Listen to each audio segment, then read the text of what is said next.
What's going What's on? going on? All right, go for it. No, you go ahead. I always do the intro. I guess. Well, yeah, you do a majority of them for sure. I've done a couple. What's All right. going on, everybody? You I just threw out well, I didn't throw it out. I recycled my Gatorade bottle. Hope you all where's your are. cam, bro? Oh yeah, you can't see me. They can see No. me. Oh, okay. I can't stream both Discord and in my thing at the same time. You could just send me the thing, The thing. but Hold on. What do you want? it's okay. He wants the thing, guys. Hold on one sec. I would Oh, prefer like there's our chat. Hold on. uh, Um, that way I can actually see your face. no faces allowed. Oh, now he's tiny again. Huh? Hold on. Huh? I had to make him tiny. Hold Huh? on. The only time I'm tiny. Let's go, boys! Woo! Now he's big, probably. Yeah. So, there we go. That's what I want. All right, hold on. Let's make him a little bigger. Big boy. Big boy. Big. Biggy, biggy, biggy. Biggy, biggy, biggy, biggy. Yeah, biggy, biggy, biggy. All right. If I minimize this, do you disappear? Yeah, you do. Through the power of. Yeah, whatever.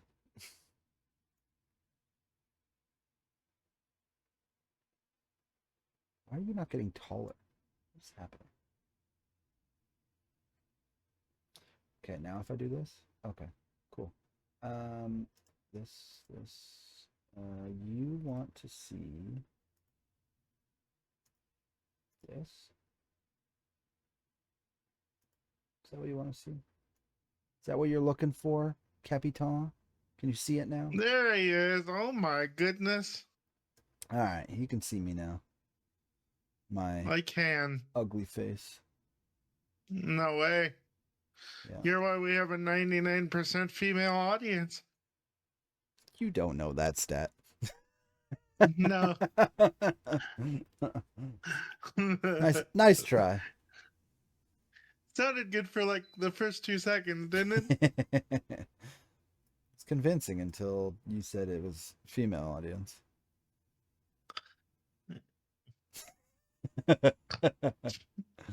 All right. So we're gonna talk today about um, things that aren't on screens.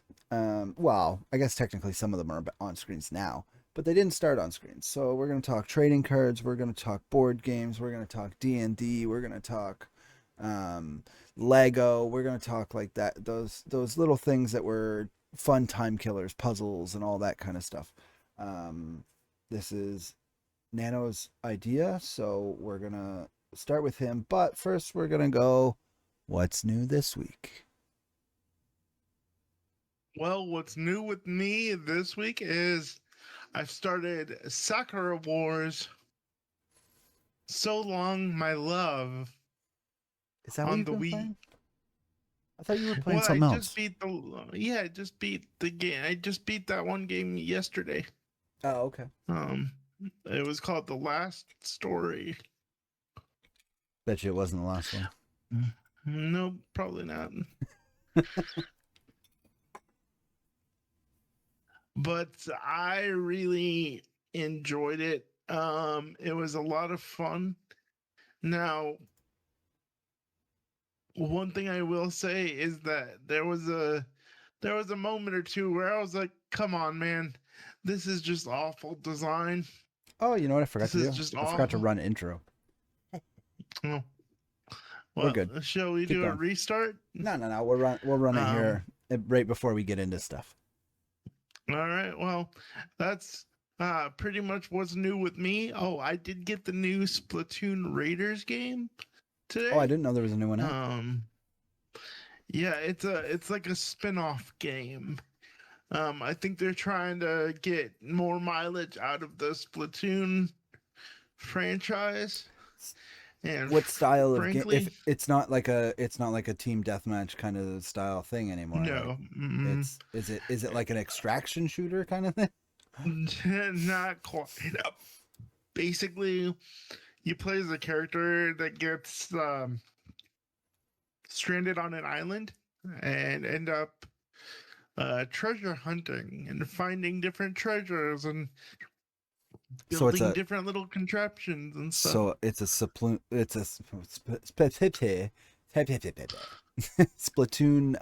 survival. Kinda, but it's not really like you die, you stop. Like, because when you die, you get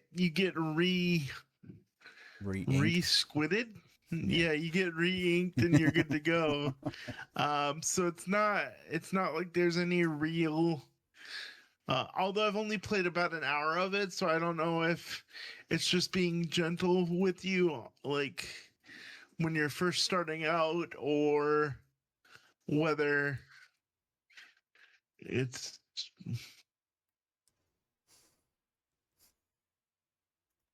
No one else can The, hear oh, it.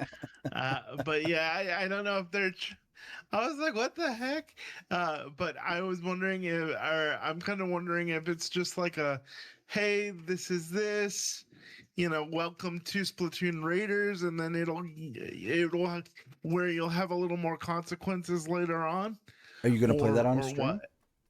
I did for the first hour of stream, Oh, but okay. then every time, literally every time I play a game that one of my friends or viewers plays, they're like, I'll lurk because I don't want to ruin the game, or I want to experience the game myself. You know what you And I'm do for like, those well, people? damn. You know what you do for those people? Mm, Quit being a bitch and Well, watch my gameplay, you motherfuckers. maybe if I was a big time streamer, but Is it these are multiplayer? the guys that, yeah. So there is a multiplayer facet to it, but I'm not anywhere near the multiplayer as far as I can tell. Oh, like you have to play for so long, and people can join you after. I would assume so, Oh, okay. but I'm not 100% on that. Gotcha. Okay, cool, cool. I'm waiting for Switch 2 to come in to work, and I might pick one up, but we'll see. I would definitely. I don't I really want to in the sense, because fuck Nintendo, but yeah, um, no. I want to play some of the newer games like the new Pokemon and stuff like that, and I can't until I have a Switch 2. So Yeah, no, like that's why getting it used is a really good idea. And yeah, then, like, one thing I will say is, with the way that things have been going, with going the all digital future, I think emulation is going to get to a point where it's like, F it, we'll just emulate it on our PC anyway, or mm-hmm. whatever. So, Yeah. The problem I is Switch. mean, I don't think Switch 2 has been broken yet. not yet, not yet. But I mean, if you piss off enough angry nerds that spend time at That home, is true, 100%. it's sooner than, it'll be sooner than later. Like, look at the PS5 Yeah. emulation scene just exploding right now. Oh So yeah. Oh yeah. It's gonna happen.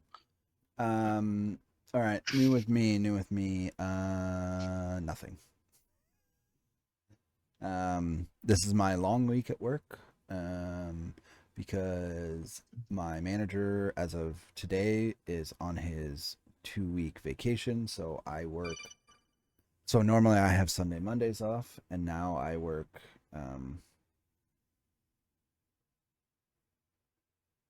Sorry, email came through.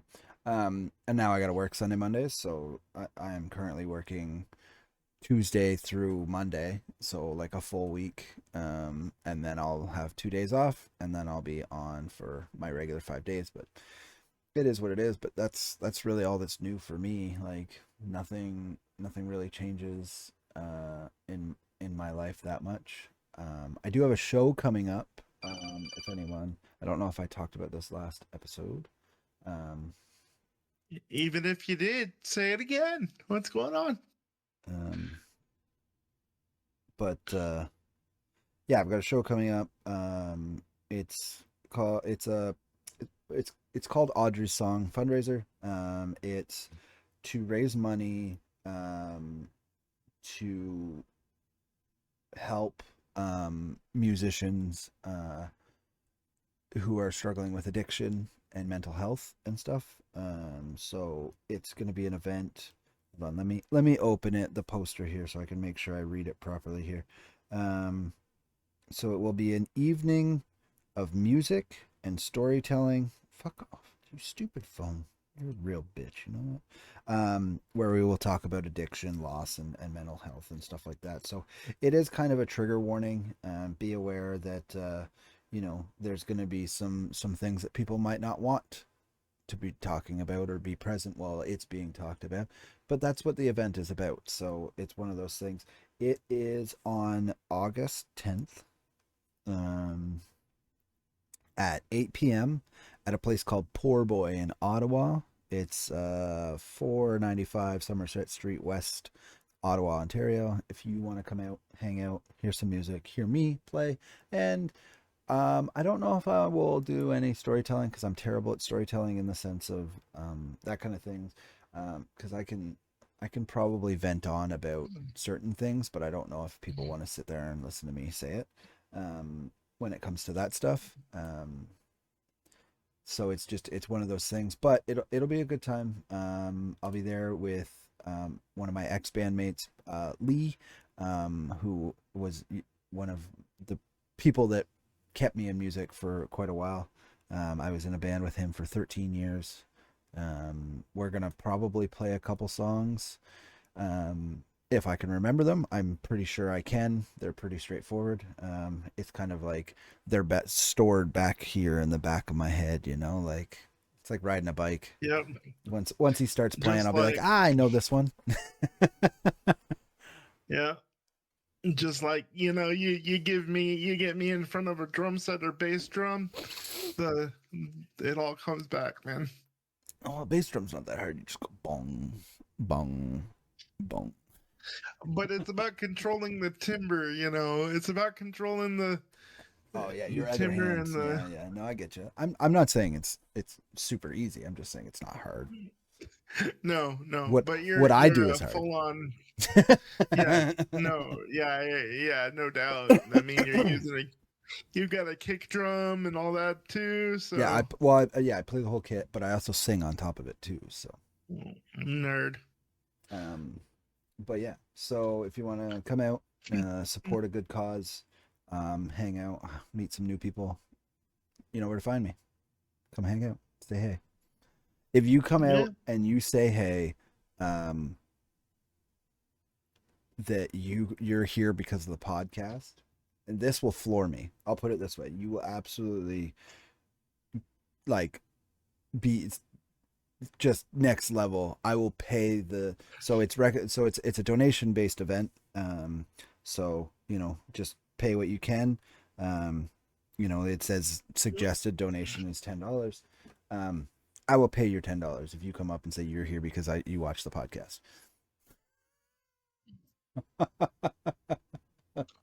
Watch this podcast explode. Um, Yeah, and I've got like 100 people. I don't, be aware, I do not have $1,000. I will not pay $1,000, but I will pay something. and this episode just explodes. We become the next household name. Watch out, Caleb It Hammer. explodes on Uh, August 11th. yeah, Just the day after, I'm like, oh, thank God. yeah. But yeah, if So if if you are watching this and it is before August 10th, which is a Monday. I know it's a weird day to have a show, but if it's before then, please come to Ottawa, come hang out. Honestly, I think it'd be really cool. All right, so I'm gonna roll the intro right now.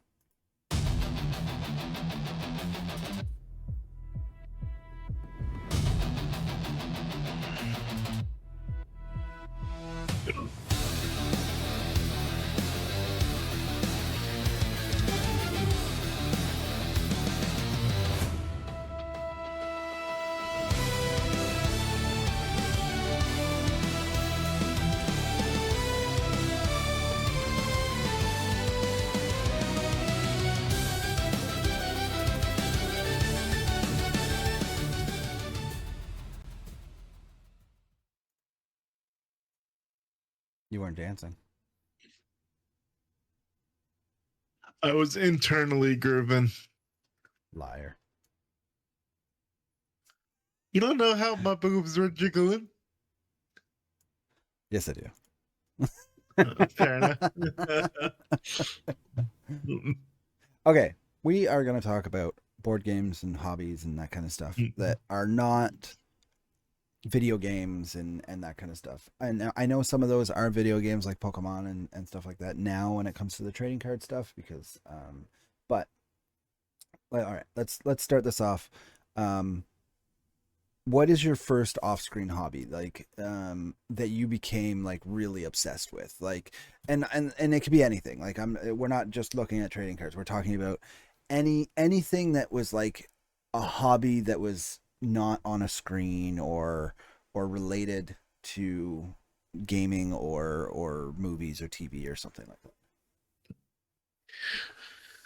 Well, for me, it was comics. It was Okay. the $1.99, the Archie Digest comics or You or you, the you seem like an Archie man. I am. You know, but like I remember this one in particular that sticks out to me is I was just done getting a surgery, and my dad was at a nurse at the hospital. So after his shift, he came in, and he brought like a giant stack of comics. Mm-hmm. And the Disney, do you remember the Disney comics like the Gargoyle and the Bonker? I remember them. I never owned them personally, but yes, I do remember I them. didn't know. I didn't own a huge amount of them by any means, but I just remember like my dad was like, "Hey, I can tell you're bored. I got you a surprise," and just dumped like a bag of Gargoyle comic and like Bonkers and like probably not the healthiest thing, but like a Hershey's bar, Reese's cup, Here, you get your know, fingers all chocolatey and read these. well, you're a little kid, absolutely. So that's just one of the first things that I really sticks out in my mind is just like comics really being that, bless you, No, thank you. bless you, being that escape of like out of the mundane, if you will, and just being like, man, Spider-Man did, oh my god, Spider-Man's so cool, or Batman is so cool, or Goliath in this case, Right. Goliath is such a, you know Badass. badass. I didn't say badass back then, but You did. You just um, didn't say it to your dad. precisely. No, I would get in a lot of trouble. Um, but yeah, it was just a memory like that that really sticks out in my mind of just like reading, encouraging the reading development thing, using your imagination, like that kind of stuff, appreciating art. Right. Um, Well, 100%. My thing is I would say that my dad did also try to get me into comics, and I am into comics now. But it Mhm. it didn't drive me to want to read like a bunch of reading comics when I was a kid. It was Mhm. because of what comic I had that I now do buy a specific comic. Sorry, I'm literally going through them trying to Gotcha. find it here. So it's one of those things that um, something that my father did in the past, comic book wise, is what drives me to buy said comics now. Um, Mm. but um, I I never got into it as a kid, or else I'd have way more fucking comics. That's my one of my biggest things. I'd have way more fucking comics if I did it as a kid. Where the fuck is this thing? I know you're here, motherfucker. There it is. So you got this. This is my actual comic. This is the one I've had since November of '96. Okay. So how old would I have been? 8. It sounds right. Like, yeah, would have been 8. So, and I've talked about this on the podcast before, and with you. Mm. Um, so this is my first ever comic, and I still have it, and it's in okay condition in the sense that it's not super folded edges or anything like that. Like it's a used comic. Um, there's no rips in it, or there's a lot of indentation because I'm sure things have been sitting on top of it for years, till more recently. But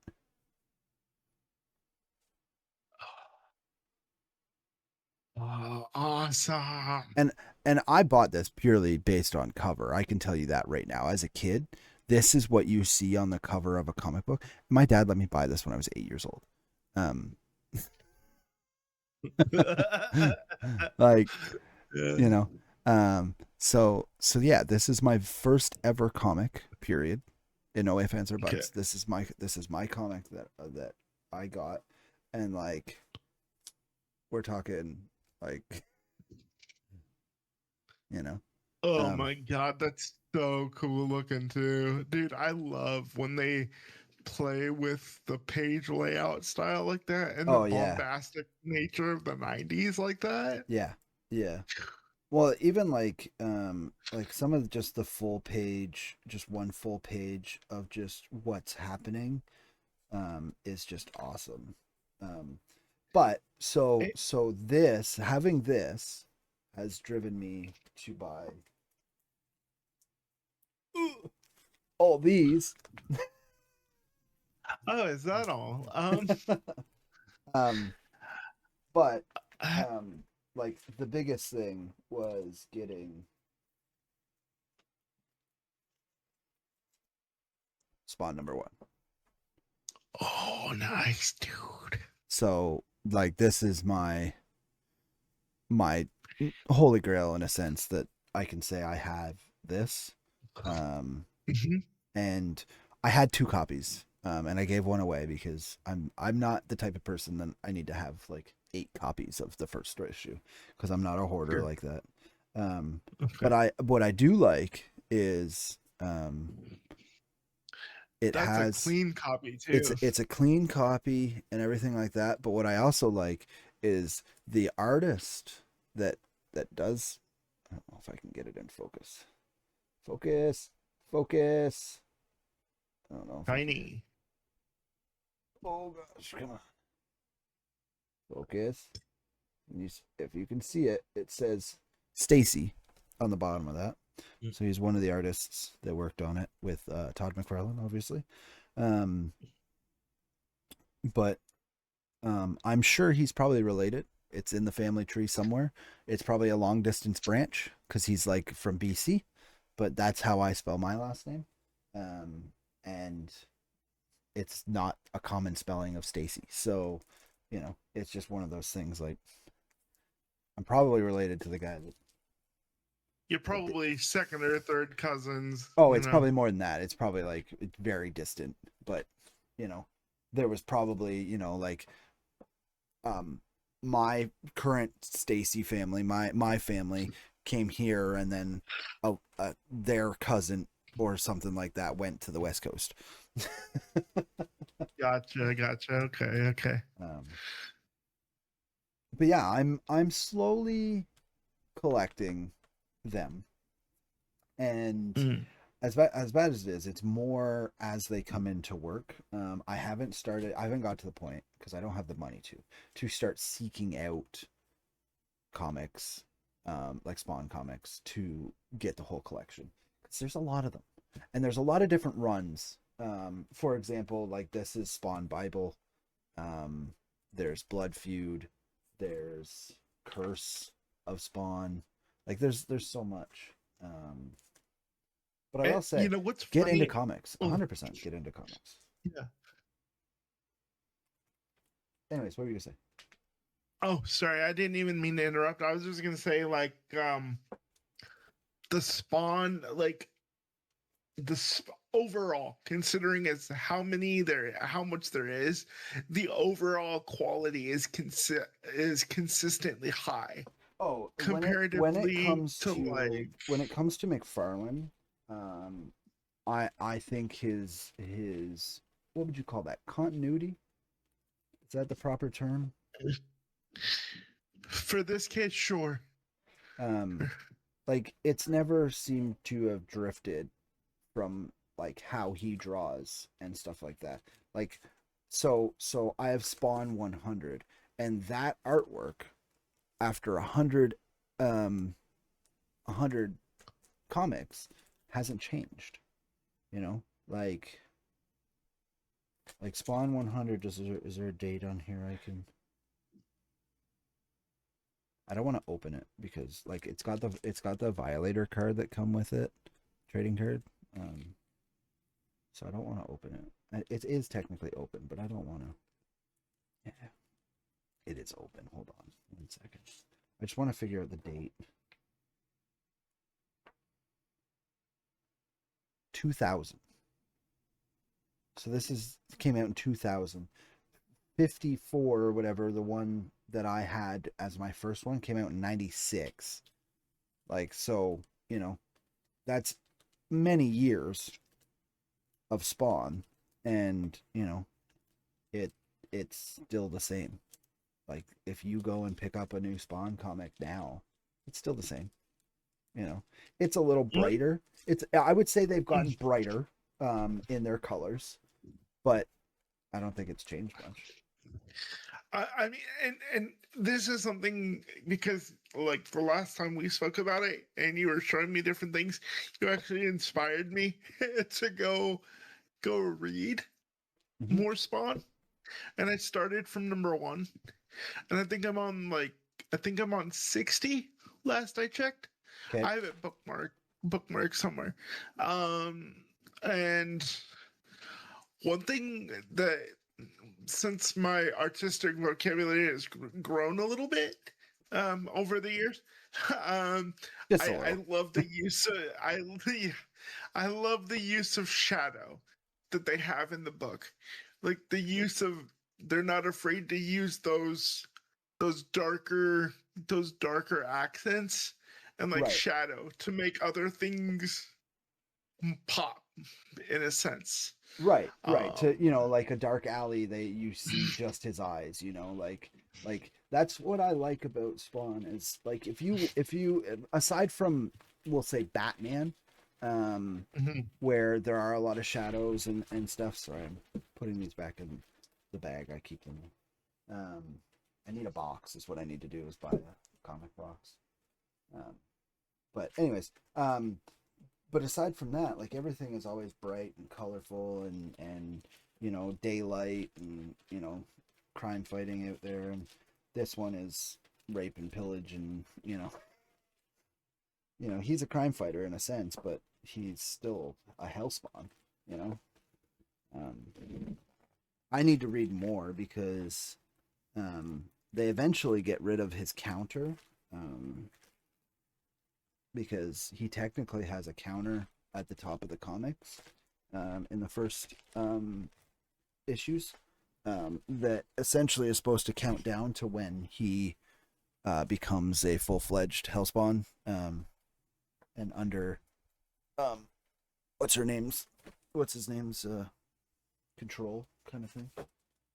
Because the more he uses his power, the more the Satan thing, I can't think of its name, starts with an M. No. Yeah. Anyways, the I, more the I almost said Mephisto, but I know. it's something close to that. But anyways, yeah, yeah. Go read Yeah. books. Read Yes. comic books. Read regular books. It was funny. I went on Graphic novels are a beautiful mixture of the two. 100%. It was funny. So here's a funny story. Speaking of books, just in general. So last night I'm sitting here. I just got home. I was eating dinner. I was having tacos. And my wife comes downstairs and she goes, "So I need to read the House of Night books again because they're coming out with a new series." And I'm like, "Okay, well I'm eating."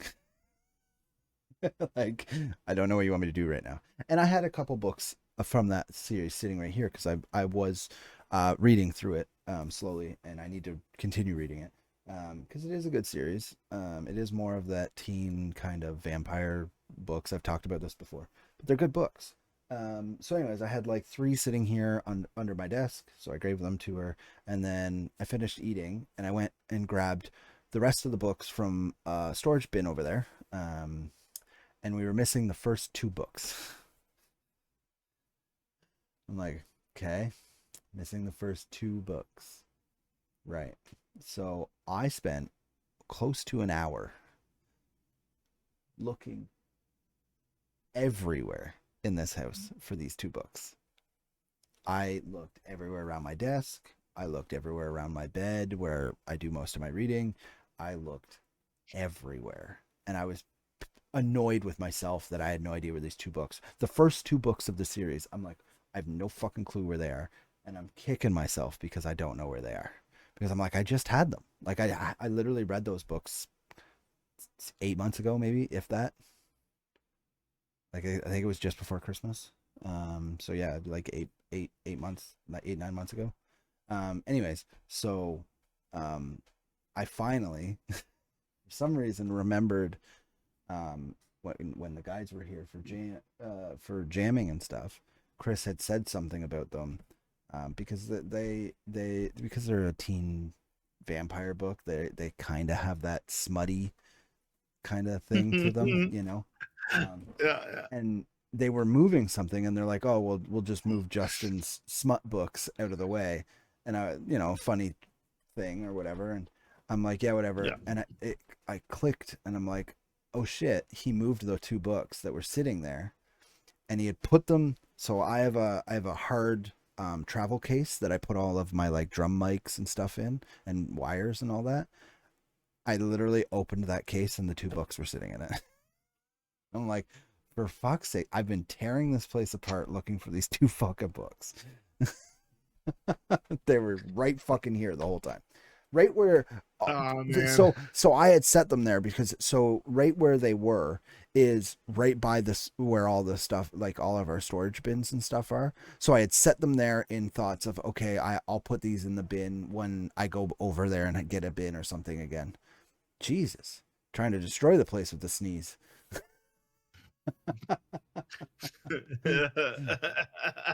um Anyways, I had set them there as a thought of like, oh, I'll put these away when I get over to the bins again, you know. Mm. And I obviously hadn't gotten over to the bins, and they got set somewhere else. So I was so annoyed. As soon as I found them, I walked upstairs and just dropped them on the couch. I go, there you go, read the book. It was just, yeah. Okay. We were talking about first hobbies that you became obsessed with. You said comic books. What was mine? I'm trying to think because we live such like so. I'm trying to think. Like I grew up doing a lot of swimming and stuff, so that was kind of like the hobby that I was doing, like swimming and fishing. I'm trying to think of what collectible You know what? It's probably a yo-yo. I would say a That's yo-yo. awesome. I still have a yo-yo. It's actually sitting up on my bedside table. I found it. It had fallen behind my bedside table, and I found it the other day looking for these fucking books. Awesome. The um, OG fidget spinner. 100%. And I think people should start doing yo-yo again. And what was the other thing? Is it called devil sticks? Is that the one where it's like the hourglass thing that you balance on the two sticks? Yeah, yeah, yeah. So there was There's two versions. the There was two three versions. stick. Well, Like sometimes it you was have two two sticks sticks with a and string. balance.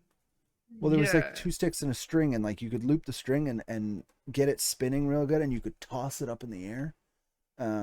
But there was another one where it was like balancing two sticks. There was the three sticks where you were balancing the, like tossing the third stick back and forth. But there was it was oh, I wish I could remember what it is. Um, I'll figure it out. But yeah, like a yo-yo and that kind of thing. I played with though like that for a while. I wasn't good at it. I just like throwing the yo-yo.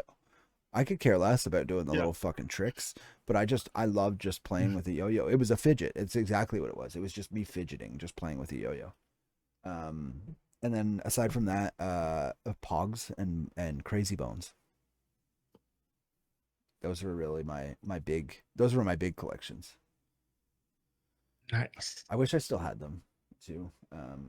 Because like I had 3 tubes of Pogs, I think. Oh wow. Well, and I think I probably bought like a half a tube. Like my mom gave me like one of those little starter packs or whatever, and then I won them all through school, which is why it was banned in school because keepsies was a thing, and they were like, no, like parents are spending a lot of money on these Pogs, and some kids coming in who's really good at the game, And just and, destroying. and just Yeah. taking home everything. Yeah. I am the captain now. Yeah, but So it was just one of those things. Like I had quite a few. Um, but okay, let's see.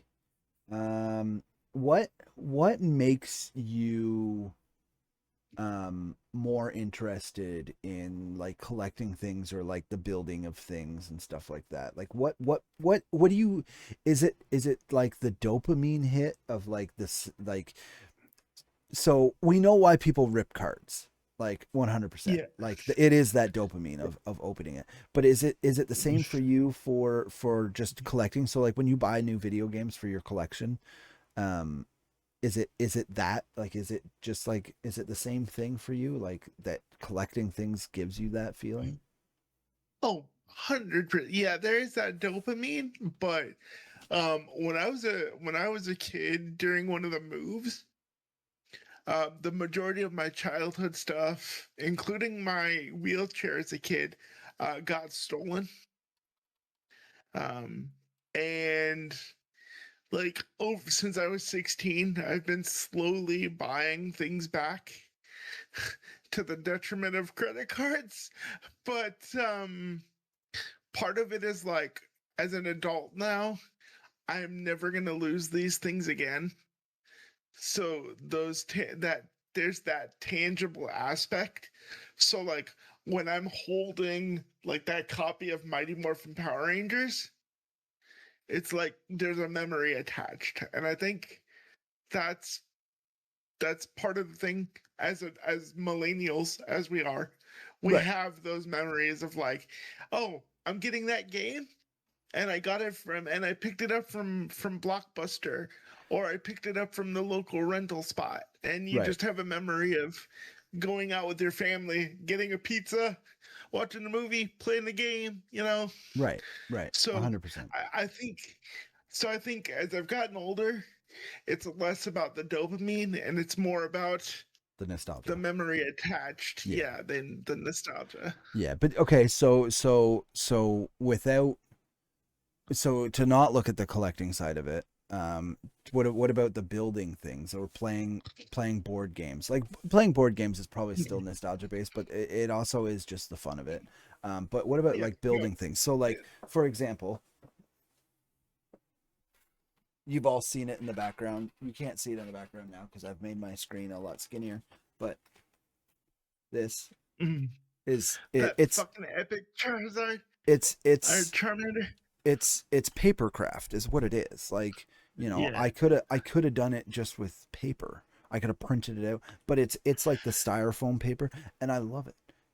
Like I want to buy Mhm. this.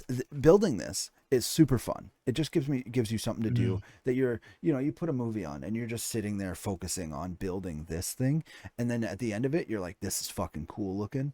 You know, Yeah. um, you know, it's just one of those things like I want to buy all the other ones. So they have all three regular starters plus Pikachu plus Eevee. And I Oh wow. think there might be Yeah. more like a Piplup and stuff like that. Like I'm like I'm like I want the original three. I want I've Sure. got Charmander. I want Squirtle and Bulbasaur, and I do want Pikachu. I don't care for Pikachu as much. The Sure. hype for Pikachu is crazy. Um, Yeah. but at the same time, I'm an OG Pokemon player, right? So, Yeah. um, Yeah. but building it is great. So is it more about nostalgia for you as well then? Would you say? Um, Um. n- n- uh, Not for the building of things. It's honestly a sense of accomplishment. You know how I am with finishing things, so um, Yeah. it when it comes to building things like that, like I'm really good with those that I do it in a single sitting.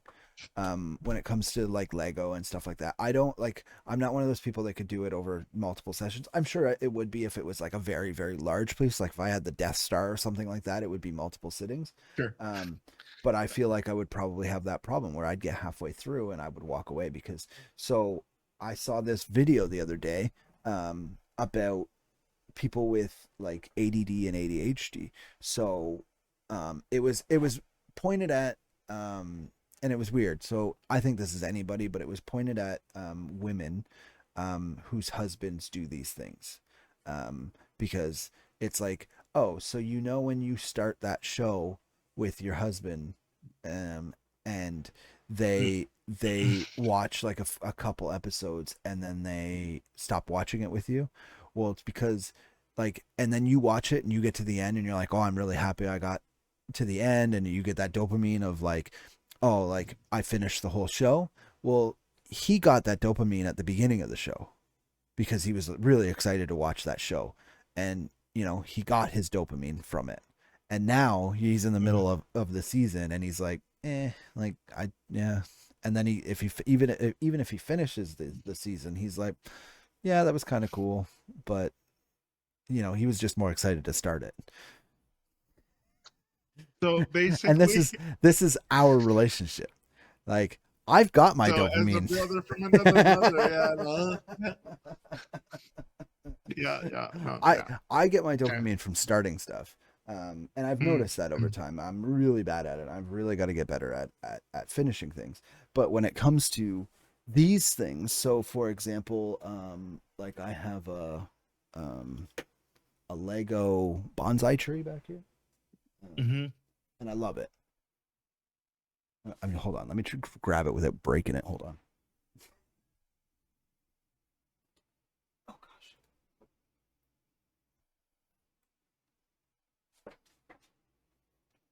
So it's on a secondary little stand. It's also got extra Lego pieces in here, so it's like I needed to put them Yo, somewhere. that's But so good. but it's a and it has another set that I can change it to be like a cherry blossom, Mhm. kind of thing. Um, but I didn't realize it rocked. I don't know if it's supposed to do that, but it might. But yeah, like I built this in one sitting, like Oh wow. that's the dopamine I have for things. It's got to be small enough that I can do it in one sitting, um, Mhm. because then I get that hit, um, and it's fucking phenomenal. And then my kid gave me best dad. Nice. Yeah. Man, like that's kind of why like what I so for me building ends up cascading for me because after I build something, it gets my creative juices flowing. Right. And I'm like, how can I make this better? How can I add on to this? How can I refine this? How can I do this or that? Like Right. for example, I bought the this was years ago. I bought um the Homer Simpson Lego house. Okay. And I'm a huge Simpsons fan. So but I was like, man, this would be great for like stop motion. Like I I love stop motion. I love like claymation, that kind of like older art, more tangible art form. Right. So like I'm a huge James and the Giant Peach fan. Stuff like that. Right. And so whenever I see those Legos or whenever I build something, I'm like, man, if I just added a little bit of something this, I could use this in a stop motion thingy, or I could use this in a claymation thing, or Did you have the Lego like there was I want to say it was Lego City or something like that came out with the stop motion Lego camera. So it no, but was that sounds y- awesome. did you've never seen this? I have S- not. You're gonna have to enlighten me. So it was a Lego set that came Mm-hmm. with a little camera that you would Mm-hmm. like build around and have make it look like a camera, but it then was on a gimbal system that you can incrementally move if you need to move it or move the people, so you can make stop motion um, movies, and it would allow you to do it using your Lego and stuff like that. It was a full set. It came with the camera and everything. It was fucking cool. I never had it. I had a friend who had it once. Um, I don't. I honestly don't think he had it for very long, but he definitely had it. It was really cool. But yeah, it was on a little like lockable gimbal stand that you could move and stuff like that, and you could make your stop motion pictures and stuff like that. It was super I cool. think I know what we're doing when I move up there. I tell you what, shoot, We're making Lego movies. fuck yeah, we are, bud. um, but yeah, no, it was super cool. Um, but yeah, that's where I get my dopamine hits from when it comes to the That's building stuff. awesome. And it's bad because like puzzles. I Yeah. always want to complete a puzzle, um, but I'm really bad at the bigger puzzles. But I'm better if there's other people. So if you had a puzzle, say you lived up here and you had a big puzzle, big 2,000 piece Yeah. puzzle or something like that, and you had the table set up with just that puzzle on it, and we were both just sitting there working on that puzzle, I'm great. I can keep doing it. You know, I probably every once in a while when I'm over, I'd sit down and probably do a little bit more of it. Um, Doing it by myself is a different story. Like I can sit down for like so when I went to the cottage, I have a Rise of Tiamat um puzzle. It's like 1,000 pieces. I set that out on the they have a kitchen table. Um, that was what was sitting on the kitchen table the whole time we were there. And we finished the border. Um, Hmm. and then we started filling in everything. So like I was doing most of it, but my oldest son Sawyer and his friend Zach actually did quite a bit themselves as well. So it was just kind of fun because it was just like, oh, I'm just gonna put this puzzle on the table, and hopefully maybe it gets done, but maybe it doesn't. But it just gives something. Oh, you know what? I'm sitting here for, whatever. It's rainy outside because we had a couple good thunderstorms roll through. Um, it was a great rainy day activity. Like it was just one of those things, like sitting there and putting puzzle pieces on and stuff like that. And Hannah didn't do much of it. Like I don't know if she did any of it. She was reading or doing her word search and stuff like that. But it brings me actually perfectly to my next question. Like what was your family's rainy day activity? Like like growing up, what was the rainy day activity? So, um, as lame as this sounds, it wasn't as so much as puzzles, but it was reading. So my dad would would read a book to us. Hey, that's kind of cool, actually. I kind of wish my dad would have done that. Not that he So didn't read to us, but just because it was a book like we were kind of all interested in. right. So he would like sit down and he would read it, and we would, and but as we got older, it went more from reading to, yo, Star Trek marathon, let's go, baby, you know, kind of I'm a sure your thing. sister was Uh, so ready for that. okay, it was more father and son dude centric, but you know, uh, but that kind of evolved into our more rainy day activity. Right. Which it would, Um, as cool things come on TV if it's a rainy day. All right. So if it was a quote unquote rainy day, the power went out. oh yeah, it was we would read. Yeah. That would be our big thing, Read by or we candlelight. would play.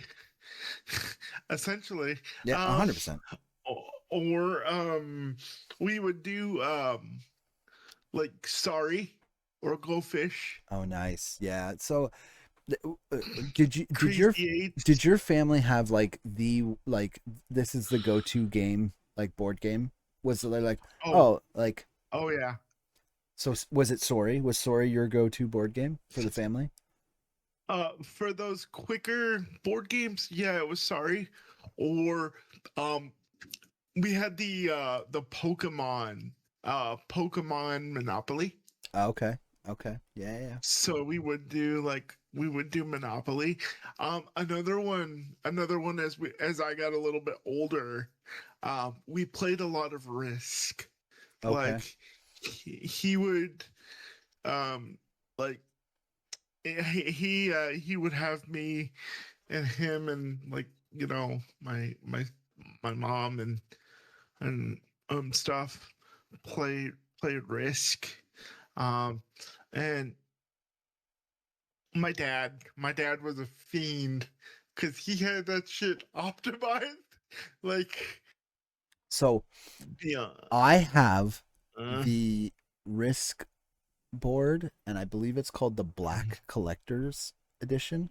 So it's a okay. wooden Risk board, two-piece slide together, two-piece board, um, Mhm. like hardwood, like in a big like Black Edition box. Like it's awesome. Like, but Okay. I don't have the room to have people over and play it for the hours that it takes to play fucking potentially days to play one game of Risk, you know? Yeah, Like yeah, um so I would love to play more Risk in that sense, but it's just having somewhere to play is the problem. I have. Uh, I actually recently. Okay, it's not so recent. It's been a couple of years now. But that unlocked. Oh yeah, I did get that. The Walking Dead edition of Risk. Okay.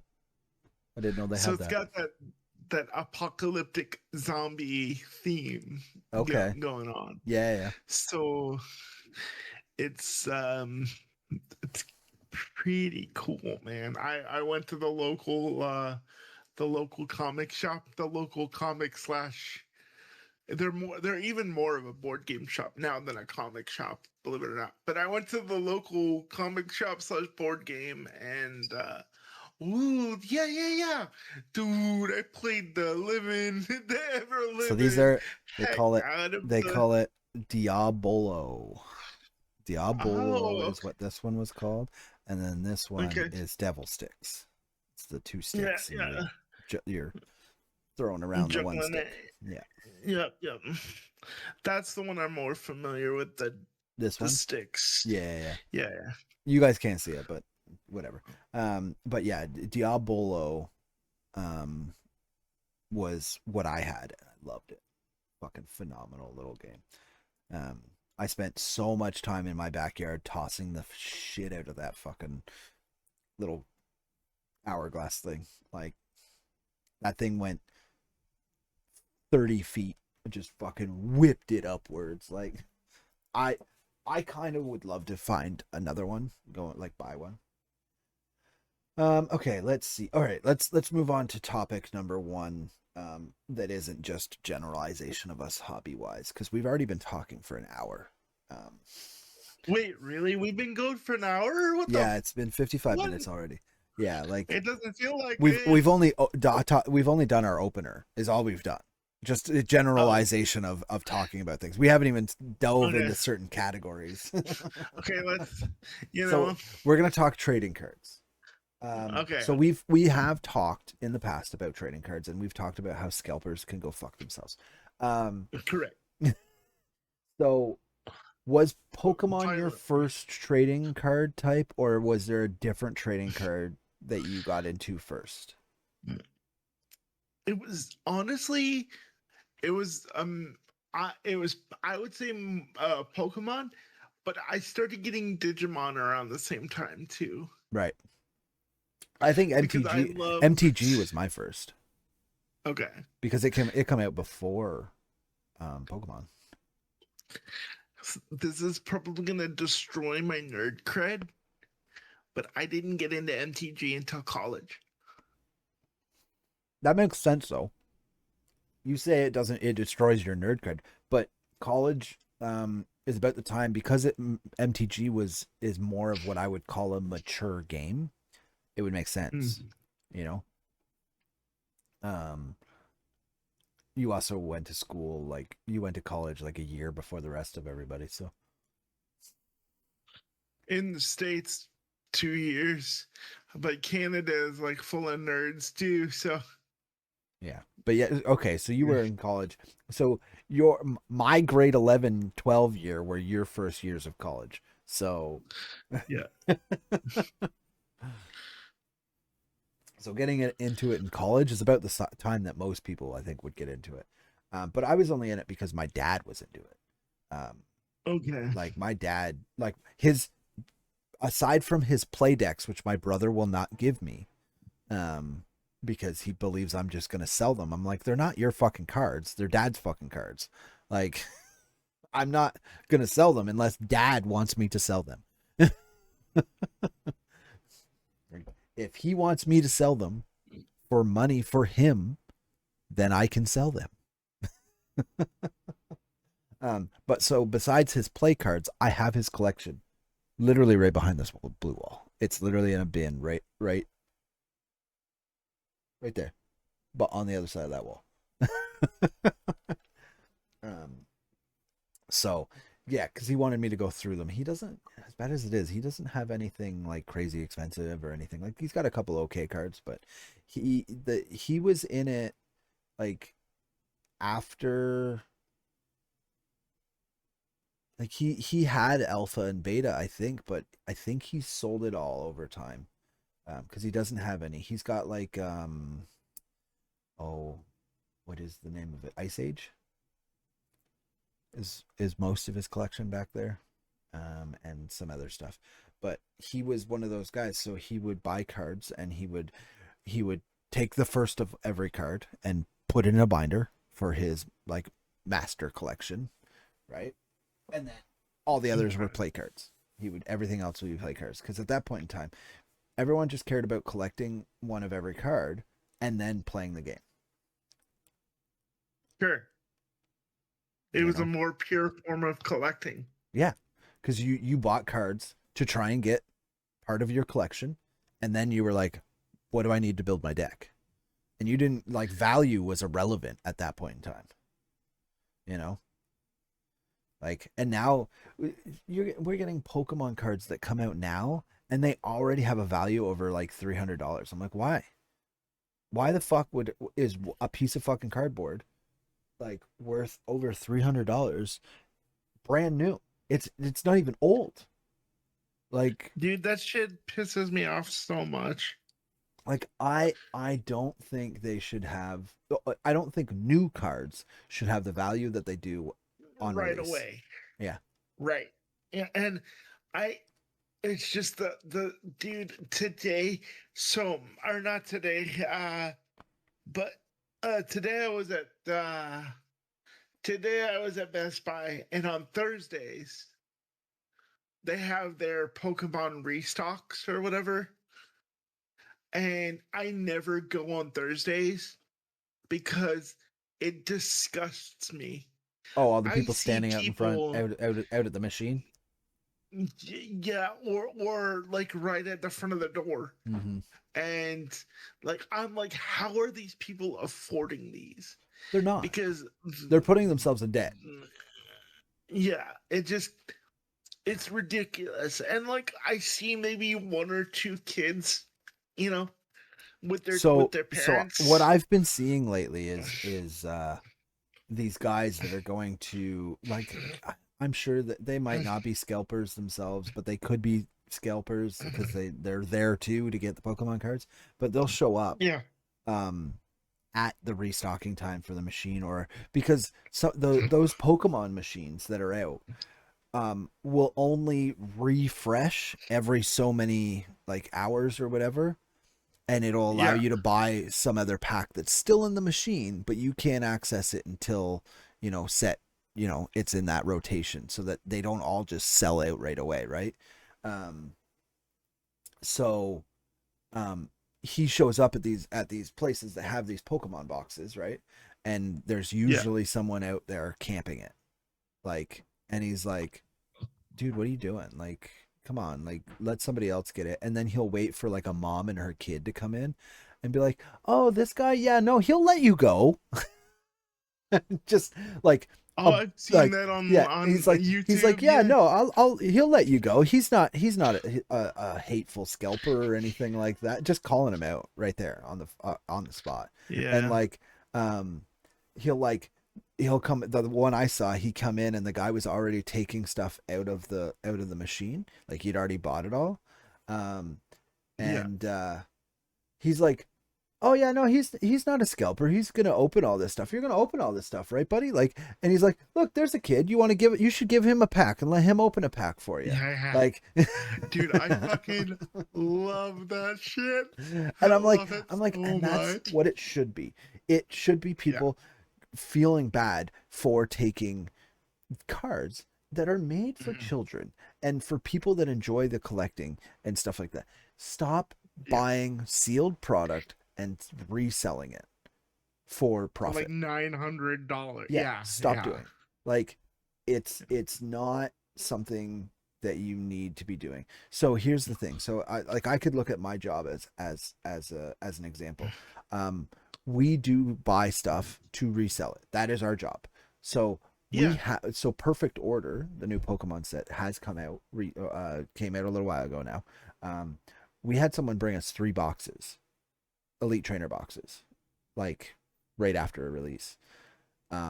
And we gave them a quarter of retail because we're gonna sell it for half a retail, or I think we're actually over retail because they've come down in price quite a bit now. Um, but from what we were finding, like, we priced it accordingly, and I think we actually need to lower the price because now it's too high. Which is why they're boxes, because we haven't sold them. No one's bought them. Perfect Order is a shit set. That's why. Like, and I hate it because I'm like, I really just want to buy them and let my kids open them, like, just so they can have Pokemon cards, you know, like. But it's just one of those I mean, things. Like, I don't want to spend. The problem is like, even to buy them on it, like Amazon, I'm sure from a scalper, I'm paying $100 a box. yeah, like I've seen, I'll give you an example of a guy I saw at GameStop. Like, this is a couple months back now.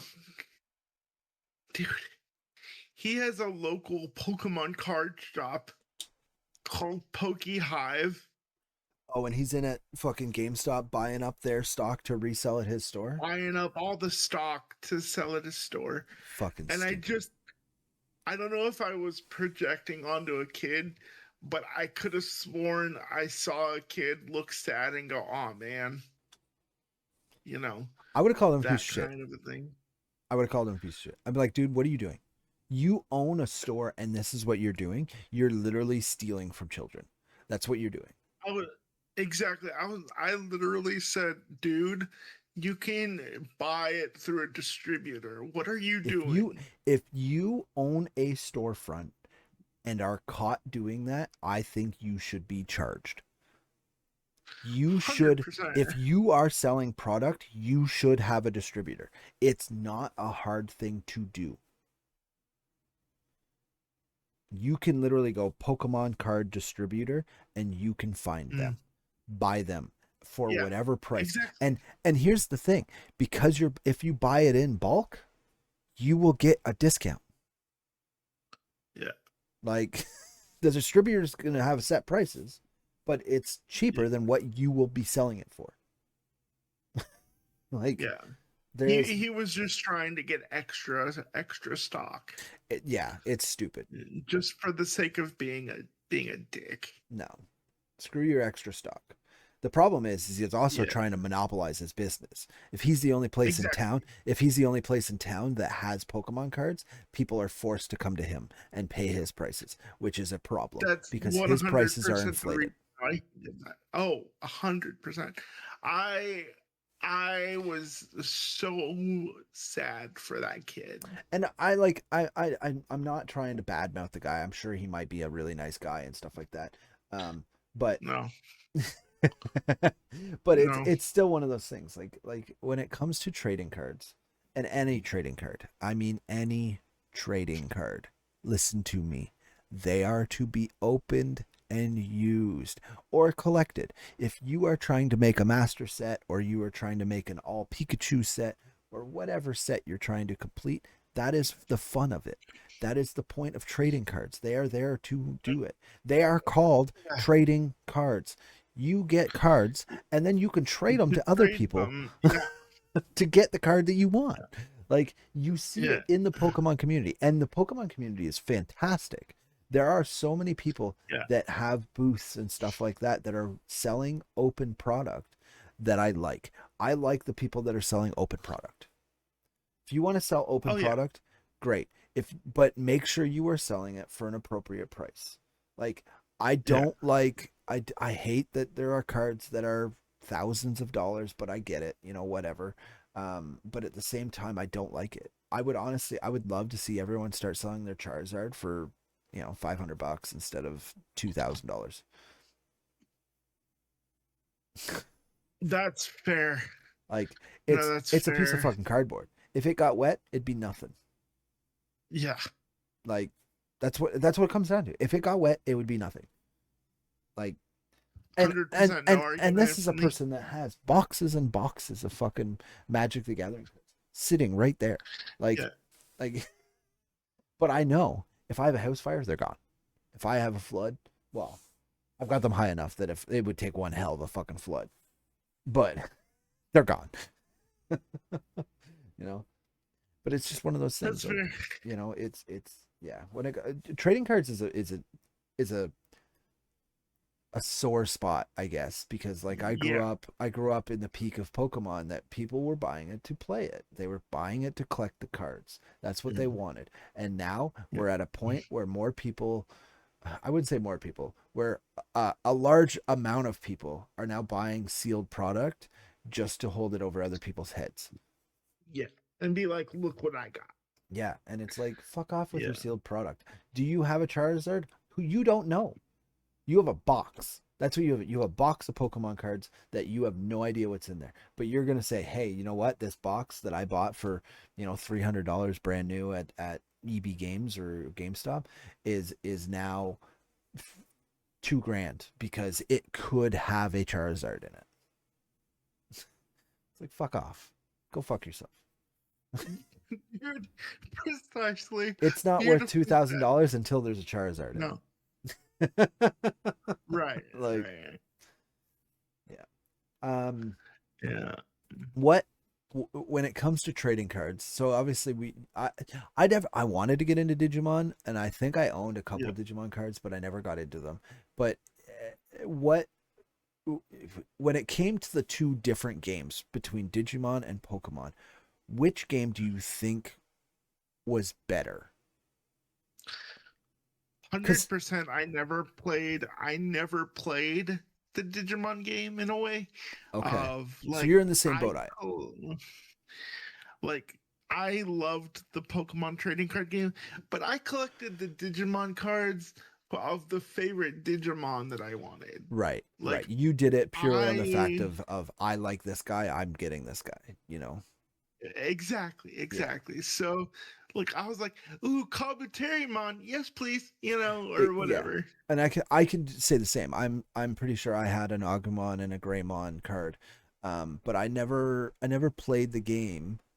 Um and I was hoping you did, because maybe I was trying to hope that maybe you could explain what the difference is, because I know if you look at Pokemon, it's kind of based on kind of certain things of Magic the Gathering. So you have to have energy to do things, the same way you have to have mana in Magic the Gathering.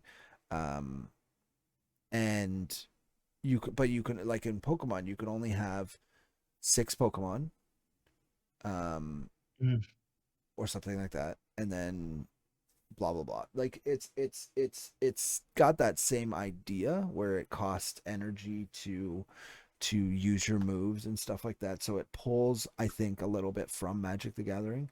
Um, Not completely, because it is still Pokemon. It's You are still a trainer. Sure. You are still training your Pokemon. Um, and I've played more of it, I would say, in the last little while because of Pocket.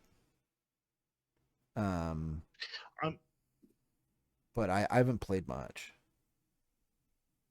so I've only ever played a handful of times with Pokemon. Yeah. Um, You in play terms of you like, play digitally, you play Yu-Gi-Oh all the time. yeah, digital. Oh, dude, Yu-Gi-Oh, bro, tune deck all the way, power to the tune deck. Um, so I like I love the physical collecting of cards, Right? but as soon as there was a digital format of the game, You changed over. digital, Yeah. oh, hands down, I'm because I'm 100% the same way. like the idea of playing like Yu-Gi-Oh! Legacy of the Duelists, like, bro, the one thing I'm tired of, fucking robots. Oh, you like playing bots, you mean? Yeah.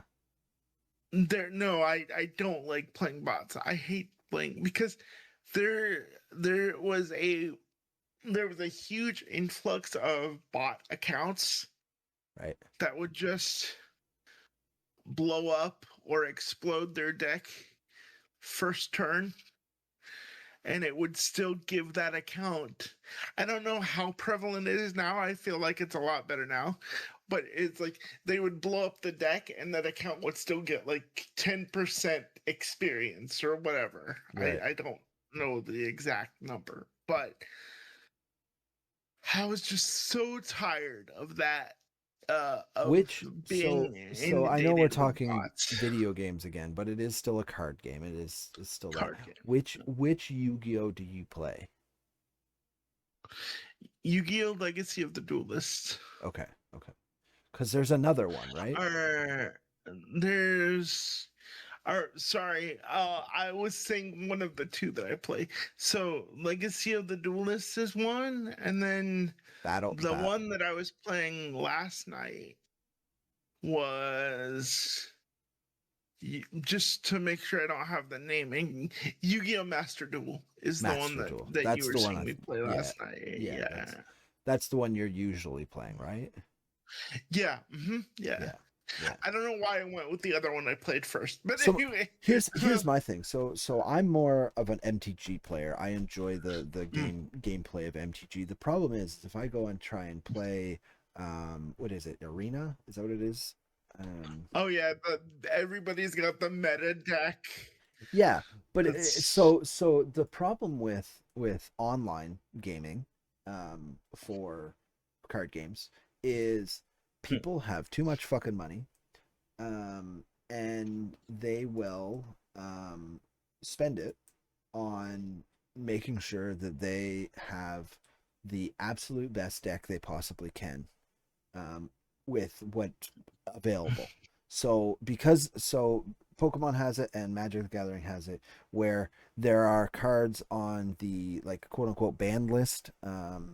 Like you're not allowed to use them in like ranked play kind of thing. You can only use them Hmm. in unranked kind of thing. Um, Hmm. so people go out and figure out what deck is the absolute best with all the allowed cards, and then that's what they'll fucking do is they'll just make these crazy fucking decks. um and it sucks when you're trying to just have some fun. So what I end Yeah. up doing playing these games is I just play the AI, like, Okay. and I hate doing that, um because I would like to play other people, but they go out and buy the best of everything and just make these crazy fucking decks. And it's at a point now, so this game has been out for fucking ever. Hold on, let me see. I can tell you exactly how long it's been out. Like since the 80s, right? Late 70s, early 80s? Yeah, but I'm talking just Arena. Arena's been out since Oh, for okay. three years on Steam is what it says here. But I think it was Okay. out. I think it was out just mobile before that. I feel like it's been out for a lot longer than 3 years. Okay. Um, but like every new thing of Magic that comes out, it also comes out on Arena, and I'm like, I can't afford to buy booster packs on this fucking game. I'm not gonna do it. I'm not. I don't want to spend real money on non-tangible items. Like that's where I'm at. I would love to play um, online, um, and learn more about Magic the Gathering, but I'm so still living. Oh, hold on. Oh, your camera froze there for a second. You're good, I think now. Move around a bit. Yours froze a little bit too Now is my connection earlier. dying? Hold on. Uh, Oh no, my connection says it's okay. okay, should be good now. My Okay, hold on. We'll be right back. We're gonna pause here for 2 seconds and wait for the connection to let catch me up. Um, all right, sorry, we're back. We seem to be better now. We'll see if it stays. Um, anyways, yeah. So the problem is like I grew up playing Magic the Gathering like at the beginning or closer to the beginning. So I'm not used to all this meta shit that people have started doing, and all these new rules and shit like that have been added. So I'm terrible when it comes to playing, um, like with these new style of decks and shit like that. I'm actually surprised you don't play um, MTG Arena because you play Yu-Gi-Oh all the time. I'm actually surprised you don't play Arena. I should. I probably will. I just love Yu-Gi-Oh. Yeah, It's my just like I said, it, my problem is I'm so far behind on the deck building. As bad as it is, I collect MTG purely because of art. I love the art on it. oh, that's fair. Like they had me. They legit had me when they started doing TMNT and The Last Airbender. Hmm. Oh my gosh. Well, now they I have was just so now like, that now they also have Final Fantasy and Marvel. oh my gosh. Yeah, My wallet's in trouble. yeah. All they've put so much new like crossovers. Like it's a crossover bonanza is what it is now. They're as bad as this sounds, and what they're doing is they're using a lot of these characters to just reissue cards and with their art. So like they're reusing the same cards and stuff like that, but just saying, oh well, now it's Captain Marvel, you know, or Captain America, and like it's just reusing that stuff, and I'm like, can we get like they do bring out new cards, but I would prefer like go and find some of these good artists again. Like a lot of MTG used to be like amateur artists would have to submit their art for certain things and see if they got their art on the card. I don't know if they still do it, but that's what it used to be. And then you could potentially be asked to do more art after that. Like, but I don't know. I mean, that is one thing that I will say stands out above the rest is MTG art. Oh yeah. MTG card art, and dare I say Yu-Gi-Oh! Yu-Gi-Oh! Has some really good art It as well, it but it does. not to the level of MTG, but No, MTG's uh, art, like you could make wall art out of just MTG art. Like I would put oh, up so much no MTG doubt. art, like Hmm. and it's simple ones like the Goblin Balloon Brigade or something like that. I was like, that's a cool fucking piece of art. It's just a bunch of like hot air balloons with some goblins in it, but I'm like, it's fucking detailed. Like they've shrunk it down to be this fucking big, but it's one of those things like if you blew that up to full size, you're like, oh shit, like look at the detail in that stuff. Like it's insane.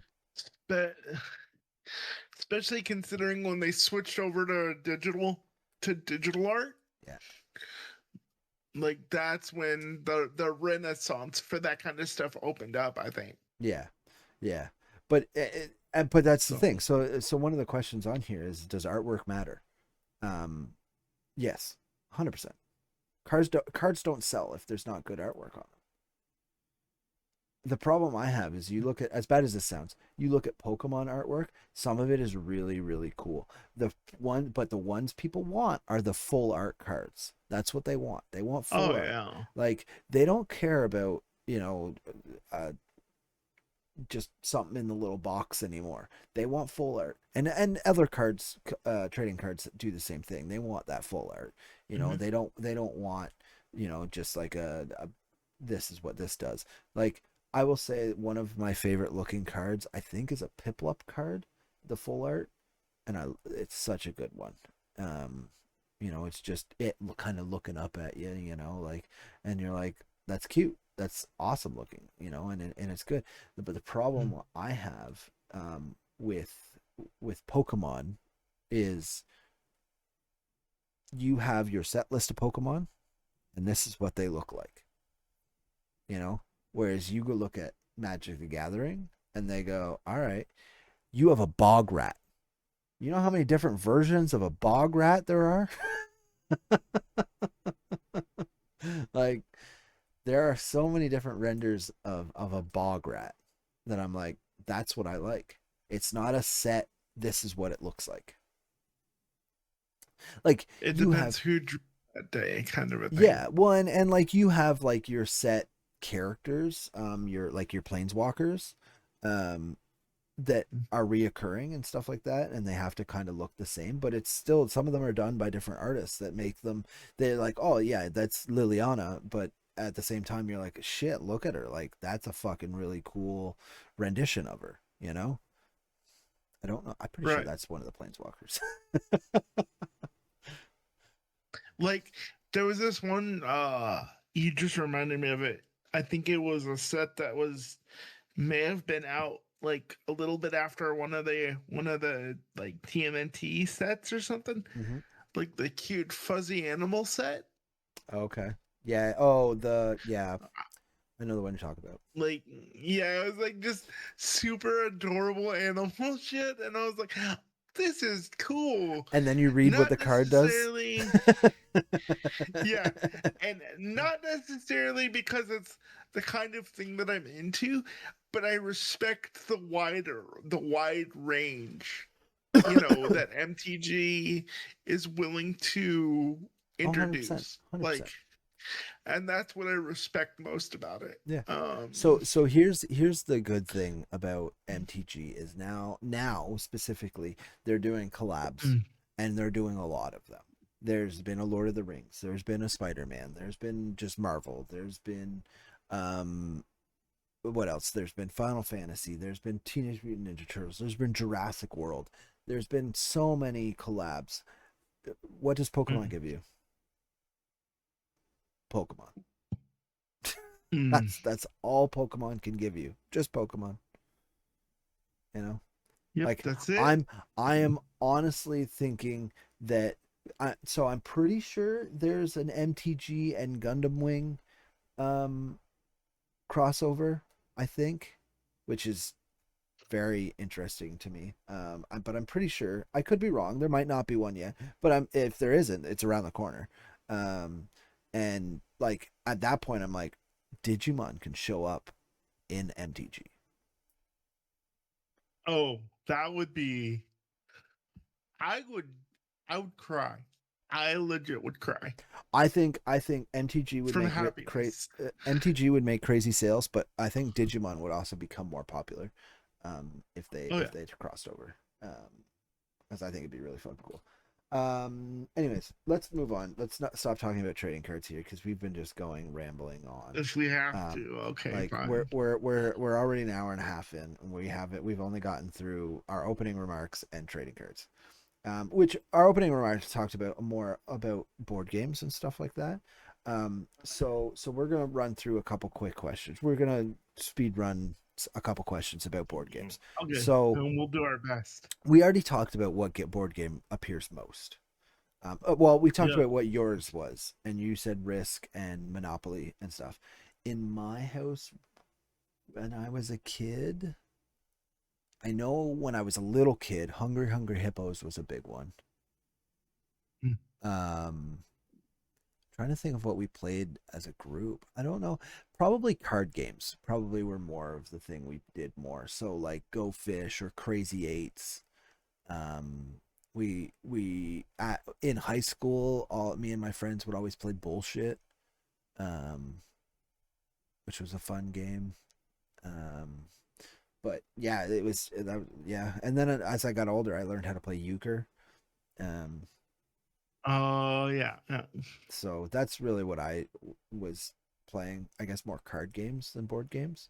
We still played Monopoly and that kind of stuff, but I would say card games like busting a so power goes out and we're just sitting around doing nothing. Bust out a deck of cards, whether it's an actual deck of cards or it's like Uno or something like that, which is just essentially Crazy Eights. Um, Crazy It was dope. yeah, that's really all it was. Let's see.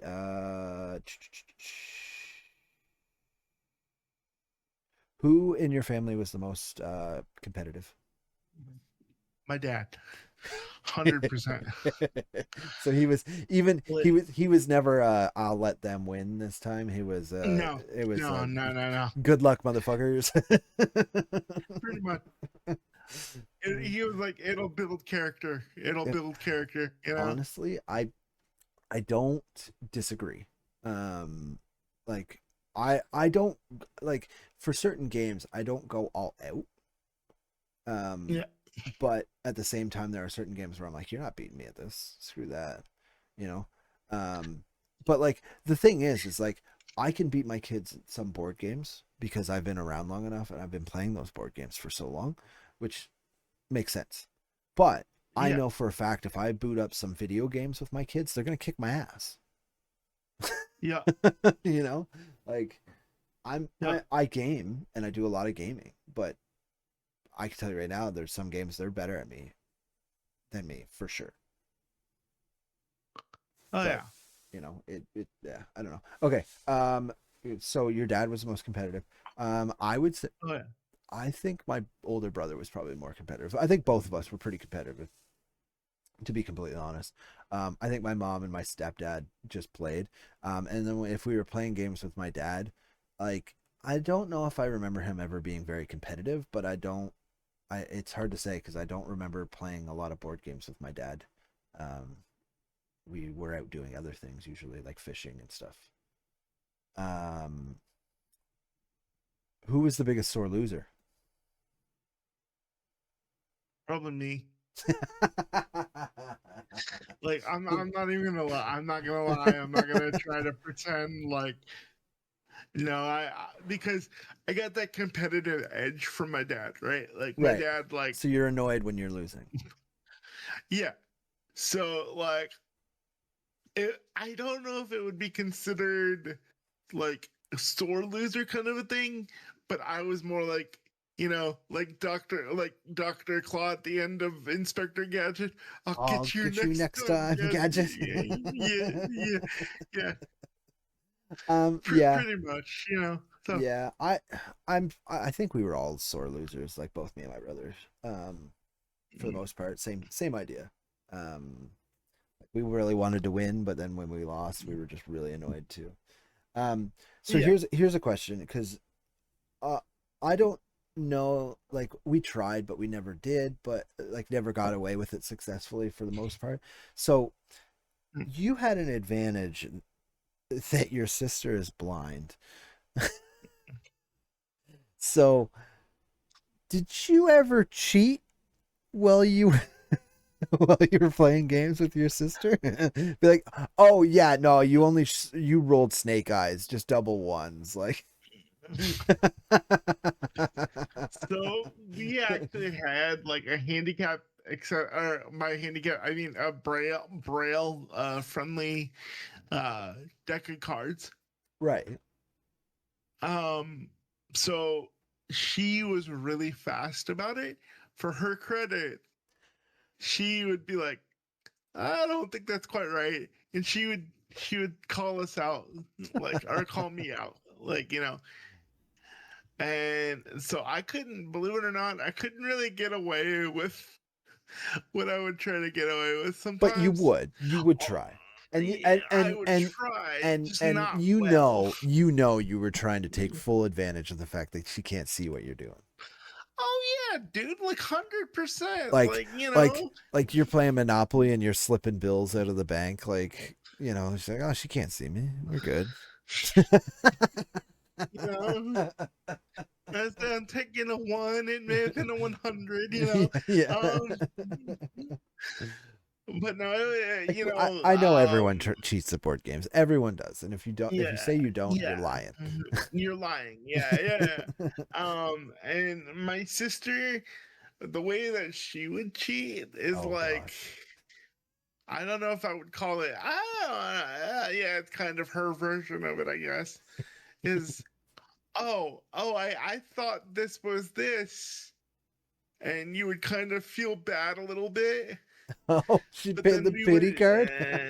yeah, and then we kind of Uh, caught on, yeah. as you were like, wait a minute, you know, Um. you didn't Yeah. think that was bad, did you? Yeah. So Exactly. yeah, Exactly. yeah. Let's see. So most of the time that you were playing board games and stuff, you were playing it with your family.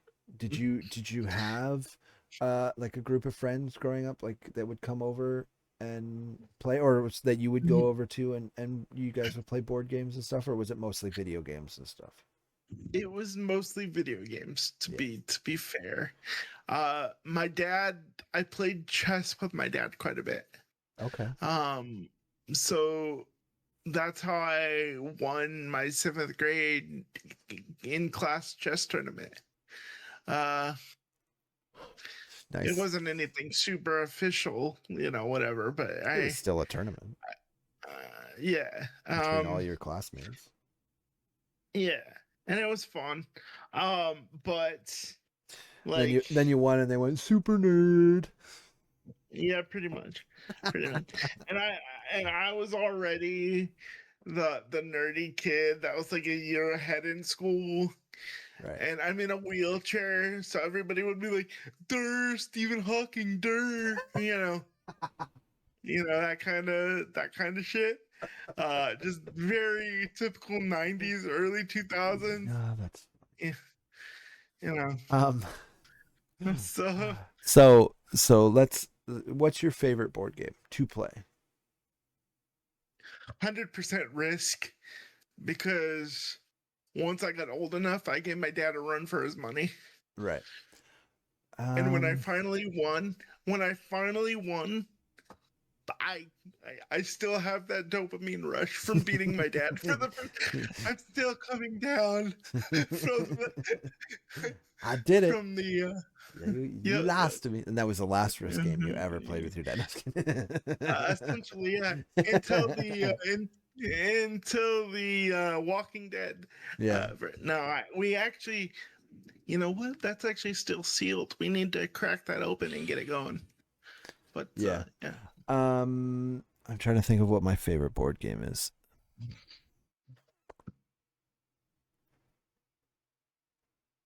Board game. Board game.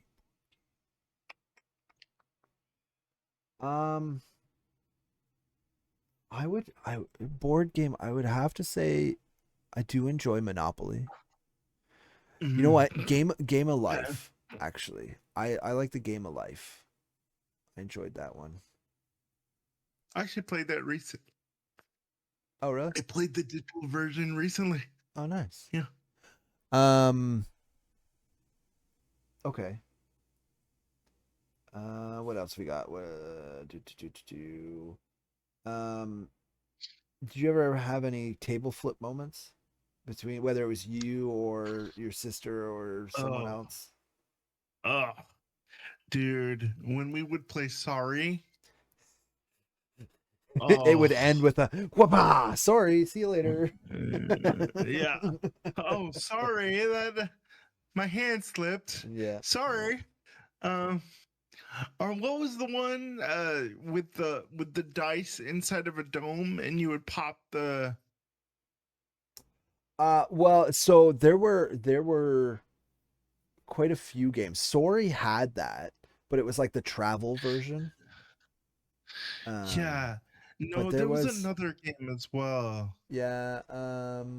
Oh, I just thought of what my actual favorite board game is. I don't know why I didn't Oh, think of it. what's your favorite? No, what's your favorite? Mousetrap. Oh, yeah, I played that at a friend's house. I love Mousetrap. We, I think I have it upstairs. Um, uh, yeah, I'm trying to think of what the other one is, but Sorry is the one I know that had the popper on it for the dice roll. mm, I, All I'm right. probably thinking of Sorry then. Yeah, there were a couple other games that definitely had it. Um, but anyways, let's move on to D&D, or other tabletop RPGs. Um, Okay. I know we have tried to play D&D virtually, which it never works out for some weird reason. I know a lot of other places and people that have done virtual D&D and it's worked out. Um, I just don't know why it doesn't work out in person. The problem is like a lot of D&D sessions don't work out. Actually, speaking of D&D sessions, I need to get a hold of Chris and see when we're going to do that again. Um, but yeah, it's just one of those things like virtual D&D for me it's never worked out very well. And I don't know if it's just everybody gets busy. But and I would say as adults that's generally the concern. Everybody has separate lives. Um, that they have to go and do things. So I get it, and I'm just as guilty of it um, as anybody else. So, when was the first time you heard about D&D and went and played? Were you like older? So I never had anybody to play D&D with. So when we did that tiny little quick little campaign that Why only do you lasted think a I few was so fucking excited? when Because I've Baldur's Gate always came out. wanted to play with, dude, I've always wanted to play with like one of my best friends or brother from another mother in this case. And when you were like, okay, we can play we can play D&D Baldur's Gate, I was so, why do you think I was so fucking jazzed, dude? I was like, Yeah, yes. I get it. No, 100%. Um, Um, but I'm not gonna remind you, hey, you need to play. I'm not doing that anymore. so the thing is, it comes back to the dopamine thing. But that game, I have like 200 hours in, and I've said this to you before. Like I've got so many hours in that I game, know. and it's at the point where I'm like, okay, I do need to go back and play it because I haven't beat the main story yet. Um, but at the same time, I'm like, fuck, like I gotta like I know how to play the game, which is great because you don't forget how to play the game. For that game, and you can remember the story pretty well, but it's one of those Yeah. things like what build was I doing? That's the problem, you know. You're like, shit, what was I doing? What was my build? Sure. What was I that's where it comes down to. And like I have no problem starting it over. I enjoy starting it over. It's a great beginning to a game. It just takes a while. So I if as bad as this sounds, I would like to continue our campaign of it, but if we were to do it say for the channel as a live stream or something, I would want to start it over so we have it all. um Oh no, I'd have to play D&D with you from the beginning. Whatever would I do? You know, I wish No. they would bring in custom campaigns, because I would hope that there would be people out there that would make the actual like D&D campaigns that are already made and just turn them into the video game. Because I would play the fuck out of some of those if there was different campaigns to play through. Because it's completely possible because people were already doing it for Divinity Original Sin 2. There were custom campaigns that were in it, but they weren't the same because it wasn't D&D, you know. But anyways, yeah, when it comes to D&D, I first started playing it. I was an adult. I was living in the north end of town. I was probably 23, 24 when I started playing. Okay. Um, and Nice. it was through my buddy J Man. Um, and like we hung out on a regular every day almost. And he come over the one day with this other dude that he knew. Just knocked on my door and said, "Hey, come down the hall, because my buddy, this other guy lives literally just down the hall, literally like two or three doors down the hallway." Um, and he's like, "We're gonna play some D&D, and I think you'd like playing it." I'm like, "Well, I've heard of D&D, but I've never like looked into it aside from the fact that I knew it was like an RPG style game. That's all I knew about it." And we were playing third edition. Um, Okay. and yeah, I love it to the point that, it's literally sitting beside me for it. Uh-huh. So it is one of those things that like I enjoy D&D. It's great to the point that I've actually started playing other tabletop games or bought things for other tabletop games. So I have the Avatar starter, Avatar: The Last Airbender starter box for the tabletop, which I would love to play. Nice. So you need to move your ass up here and get a place for us to play. Um, Okay. Like, no problem. Okay.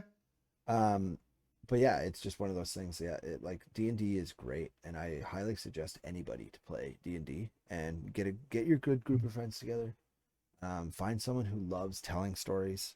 And whether you're playing pre-made campaigns like the what book I just showed you, which is the Dragonlance stuff, or you're playing custom campaigns where it's someone made it up from the beginning, figured out a whole universe. It's crazy to think of people that make full campaigns and stuff like that. Mm-hmm. So what's their Critical Role, to like listen and watch Critical Role do their custom campaigns and stuff like that. Like that guy is a genius Yeah. when it comes to that shit. Like he Oh, should be just writing actual books is what he should be doing with these stories and universes and stuff like that he builds and has and everything like that. He should just be a author, like, and now they're at a point where like that world that they have created has become an animated show, you know. But yeah, anyways, what was your original thought of D&D before you understood how it worked and stuff? Did you was it always intriguing? honestly, I was intrigued more so of hanging out with like-minded people, Mm-hmm. of like crafting a world. Right. and experiencing it with a group of friends. Like that's the thing that intrigued me about D&D the most. Just Like the I'd always socialism. heard, yeah, the social aspect of it all. Yeah. Um, because it, um, because I would move around all the time up until like eighth grade. I'd say up until high school, really. Right. And so, like, just the idea of, hey, I've got a group of friends that I've been playing with since I was in fourth grade, you know, Well, and and I wish that I could have had that experience. Like there's a group that have been playing for so long. I think they hold the record for longest um D&D game because it's been going on for okay, decades, you mm, know. But they're a group of friends that have been playing for like that long. Like they grew up together, they played D&D for that long, and like they're still playing their original campaign. Like that's what they're doing. And I'm like, I would have loved to have that group of friends that we were doing that kind of stuff. Instead I was out swimming and, you know, fishing and jumping cliffs and smoking weed and dude, that's awesome though. yeah. Like, Oh, I'm not saying it I, was bad. You know, like I'm just kind of well, like I'm saying I wish I had this group of friends, but I did have a good group of friends. I grew up with a lot of great people, and people I wish I could reconnect with. Honestly, there's a lot of people from my past that I'm like, man, you know what? Like I'd love to just hang out with them again. Um, but that's and as bad as it is, like they're great people still. I'm not saying they're not, but that's the nostalgia in me that wants to do that kind of stuff. Um, mhm. you know, I would love to go cliff jumping again, but I'm like, I don't know if I would really want to go cliff jumping again. You know? Yeah, you're because you already know how it felt when you were younger and your body was more in a tip-top shape Yeah, and I know that I also have a comparatively, gut now, and it's gonna smack the surface of that fucking water so and hard. it's gonna and instead of rebounding in like a day, maybe an afternoon or a day, it's gonna be like a week So now. I think what I'm gonna do next year, or even later on this year, maybe, like this summer, I would love to take my oldest to go and jump off some cliffs, not big ones, but like to just start them jumping, um, off stuff, with a life jacket on and stuff like that. But it's just one of those things like you have to go. There's a certain set of cliffs that I would have to take them to that no one bothers you when you're jumping off them, kind of thing. Because the cliffs I grew up jumping off of, they don't let you jump off them anymore. The people that own the property now get really mad at people that go there and jump. Um, for obvious reasons, I get it. They don't want anyone to drown on their, jumping off their property and Well, stuff like that sure, you sure, know yeah, um but like the old man that used to own the property before these people inherited it, like he just put up signs: swim at own risk. If you fucking drown, too bad. Like, he's like, no one's here to save you. Like, so, but he would just, he'd mark the yeah. trails all with like the red dot for like a trail marker so that you knew that you were on the trail and stuff like that. That was just how it was. His biggest thing was just don't come over into his property, like over like towards where like his cottage and stuff was. It was stay on the trail. As long as you're on the trail, he didn't care. He'd wave at you and be like, "Have a good time, guys." Like, Unfortunately, unfortunately people now are like Karens yeah, but it's not more even only so that. than It's not. it's also the fact that there have been people that have ruined it. You know, Right. um, it's yes, I understand people that get angry and they're like, no, I don't want you doing that. But like these people they're Karens about it in a sense, but they're doing it for the purposes of like they don't want a legal problem, and I get it. Correct. They also don't want people trespassing on their property, like, Sure. because like the trail to get through it, literally, like, so it was. it was like you entered on the edge of a field that was beside this guy's cottage, and you would follow the edge of that field down to a stream, follow up to the stream, which put us literally 50 feet from the guy's dock. You know, like we Mm. were literally like we full conversations with this guy like while we were going to the cliffs because we're right there. And then you cross the stream, and then that's where you go up the hill into the forest and into the rocky like area to get up to the cliffs. Um and like I could understand people don't want people getting hurt in there walking, because it Sure, wasn't sure. the greatest hiking trail, to be honest.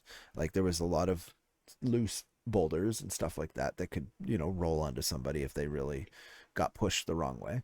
um Okay. so I get it from a safety perspective.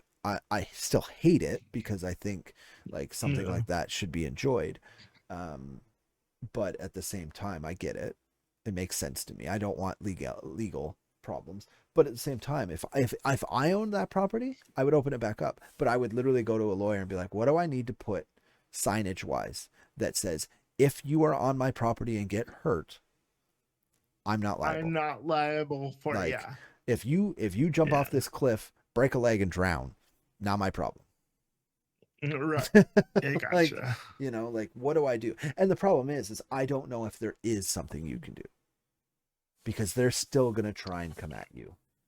You're like, oh, Yeah. it's your property. Why'd you let them do it? I'm like, fucking, I wasn't home. Okay. Like,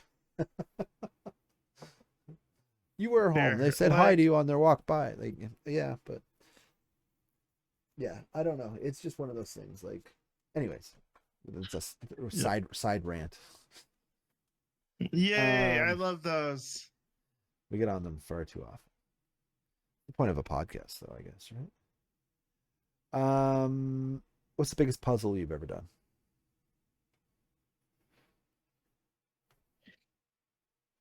Want to say 500 pieces Really? That's it? with my dad. That's a small puzzle. Yeah, we weren't huge puzzle people. Puzzle people. Um, yeah, I'm. We were okay. So I get okay. So the puzzles that we did were like the crossword puzzle or the word finders. Oh, you were a word person rather than a jigsaw person. Yeah, yeah. Okay. I think the biggest puzzle I've helped complete is 2000. Look, there's the Risk Man himself.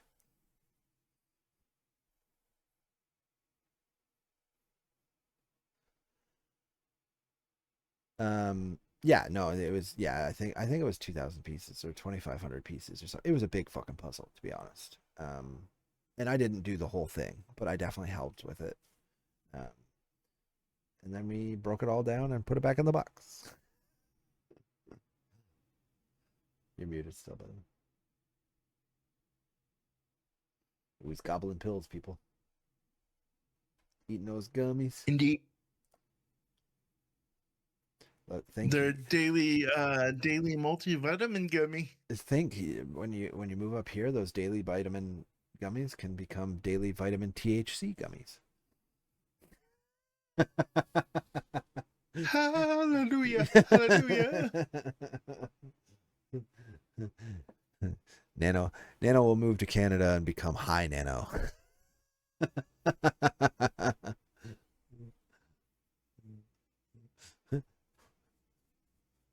Be like Snoop Nano. What are we doing today, Nano? And he just pulls a blunt out and lights it.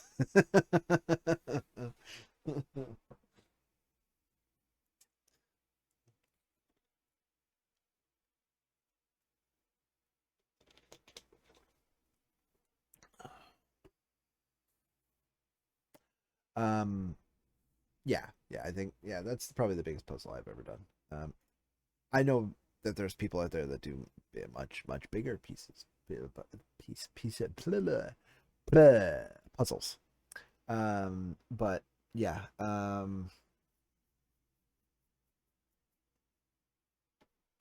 Yeah, you guys weren't puzzle people. So you guys were doing word search puzzles and crossword puzzles. Um, what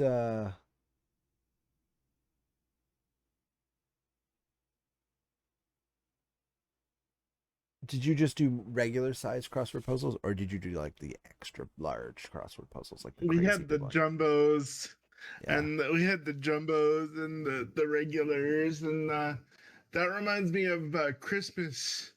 I think I've shared the story either with you on the pod or maybe like we were just chilling and chatting about it. But during the Christmas, oh yeah, it was on the Christmas episode. Okay. Where by the way, go back and watch it if you haven't watched it like seven I'll times, watch it. mute Watch it all of and them. come back.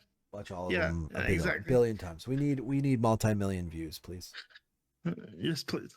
But yeah, my dad made a crossword puzzle, and on each of my gifts, and if I filled it out, I would find out what I had for Christmas beforehand. But he made them Oh. super challenging. So almost like a crossword Uh, scavenger hunt. exactly. Yeah, yeah. Like there was there was one where he did it for Pokemon Yellow Okay. under the tree. What was the clue? Do you remember? It was so obscure, and it only made sense to him, a man that doesn't watch Pokemon or play So Pokemon. here's the question. Just so do you think your dad still has it somewhere in a storage box? Maybe he might even have the digital file. The I I'll have to I think ask. I think that would be pretty cool. You should ask at some point, not right now, but like at some point, just see if he has Yeah. it, and we could share that in another episode because that would be kind of cool. Okay. Here's a question. I know you guys aren't puzzle people, but did you ever have the 3D puzzle? Uh, the closest thing that I can ever recall to that for us was the magic books or the magic image, like where you relax your eyes and you stare at it for Oh yeah, 5 minutes yeah. and But you no, it's a I'm talking a dolphin, 3D puzzle. So it's a puzzle, but it makes a 3D but structure. it's It's 3D. essentially like Charmander back here. No, we never really had those. Like we weren't huge, like like like you said, Jigsaw. Yeah, you weren't a we jigsaw weren't person. huge. We were So the jigsaw or the so my or maybe mom was a big puzzle person. And when okay. 3D puzzles come out, more so because she could build Okay. stuff and she loved it. Like she had so the first one I remember was it was a like a basic so it's just a puzzle that you put together, but it's each puzzle piece has like the picture of the house. So this was a house. It was like a I think it was yellow. It was like a Victorian house, like a yellow Victorian house. Um, Mm. and so you would build the grass on the flat, and then the house would actually be a pop out kind of puzzle that you would build into. So it would be the actual puzzle has the little chimney. I keep going over here, but I should be over here. Has like the chimney and everything sticking out of it and stuff. Mm. So she had that one, and then she had a couple of like skyscraper ones, and stuff like that. So when I got older, I wanted to do that as well, and I had the Millennium Falcon, and I never ended up putting it together. And I believe I had the Empire State Building. It was either the Empire State Building or Oh, the that's cool. or the Chrysler Building, and it was supposed to be really tall. Um, and I Mm. thought it was really cool, and I put together some of it, but I never put them all together. But I bought them secondhand, so it was a matter of do these have all the pieces, right? I would love to buy one that is brand new. That way I don't have to worry about that. But if I bought another 3D puzzle now, I as bad as it is, I'd probably buy like the Titanic or something. So I think that'd be really cool because it was big. Like, so the if I had got the Empire State Building, which I feel like is what I had. It was supposed to be like 3.5 feet tall.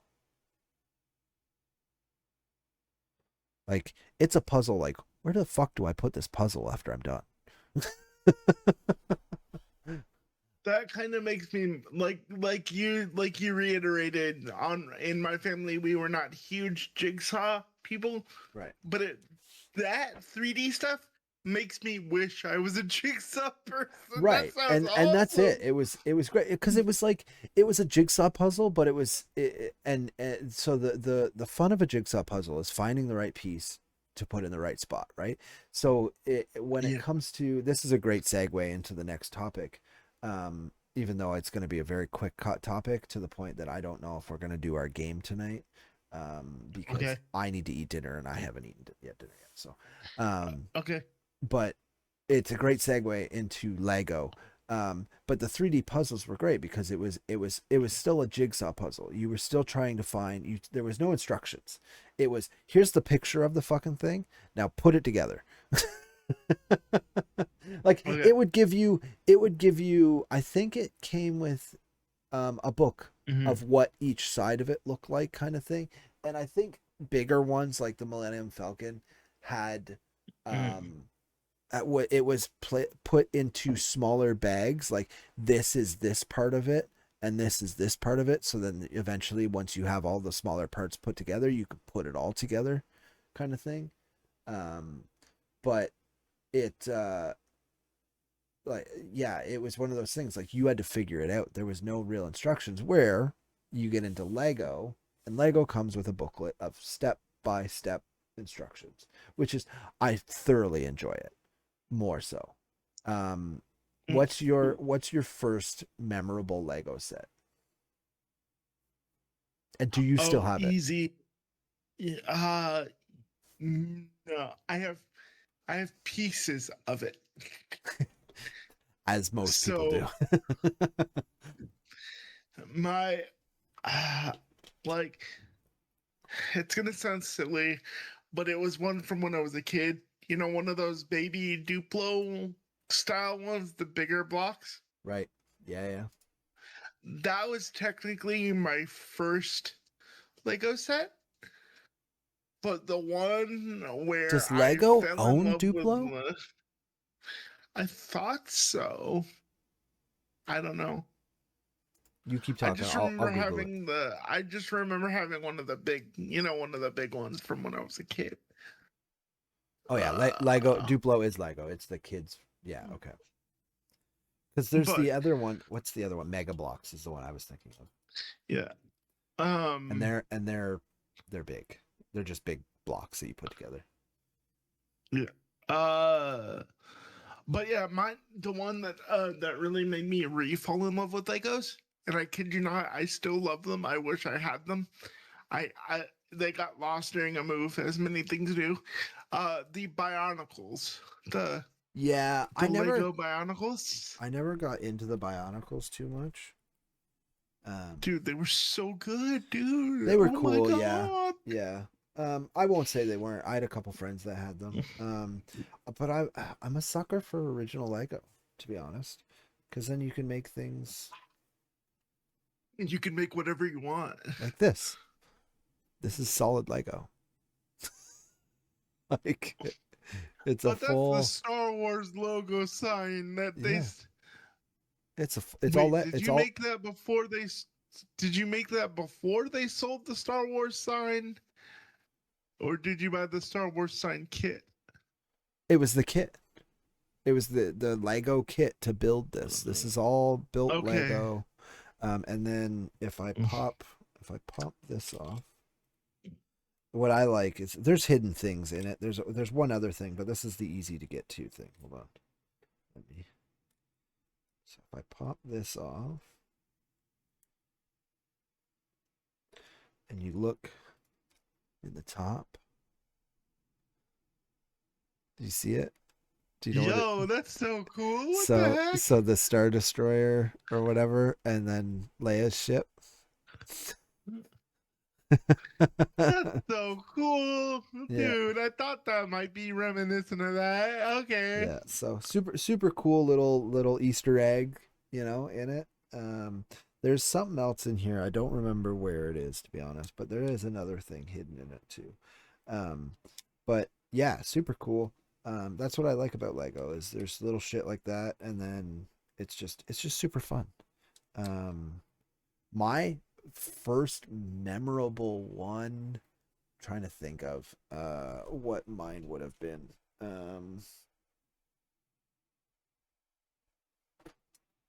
It's hard to say because I got more into Lego the older I got. But Yeah. I feel like I had like a Spider-Man kit when I was a kid or something. Came with like just like the basic, like it was like a wall.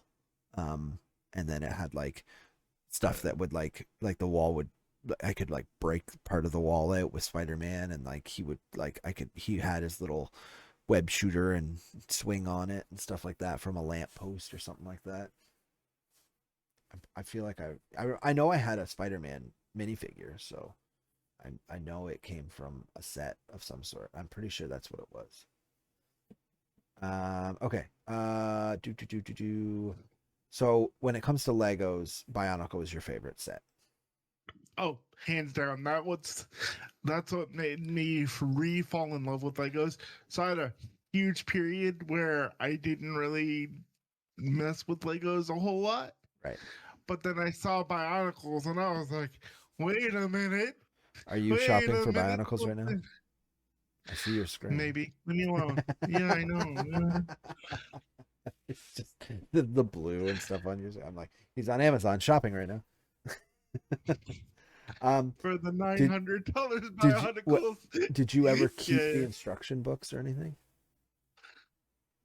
Ah, I want to say I had a good amount of them, and then I just I wish as I did. with I wish I did. as with time, I lost them. Yeah. Um, I just I tried to speaking keep them. of building things, you know what ones I actually wish I always wanted but never actually got? The What's connects. that? Connects. Oh, Like, okay. cause I always saw the commercial for the big fucking working roller coaster and shit that you could make.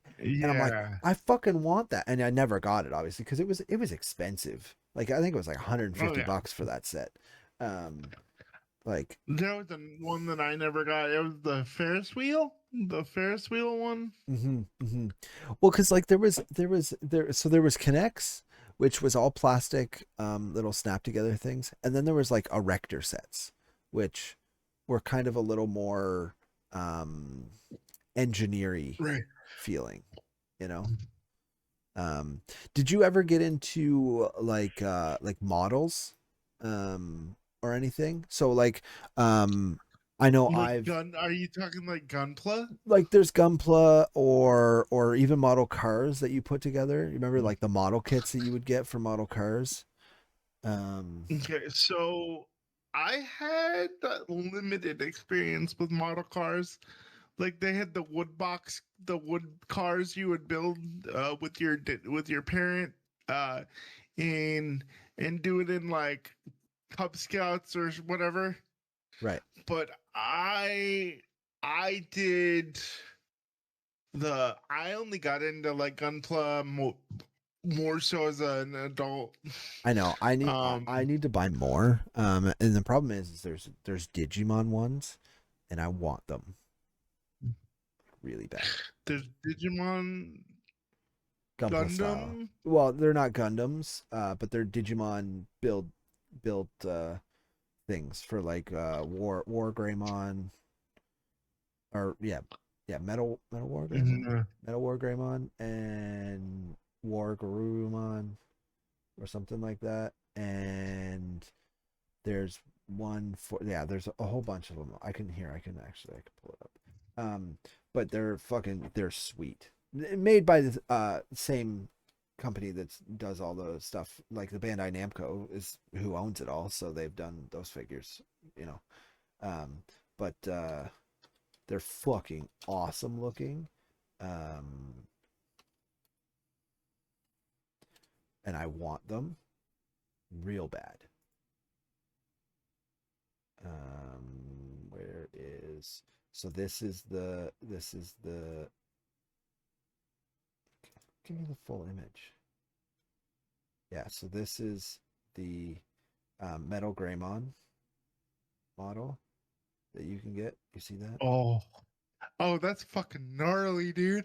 Holy. But it's a Can you buy one for fully me? posable. And then I'll build it and It's send it back to you. $266. Not a fucking I didn't say it'd be chance. easy. Okay, it was worth a try. And like they have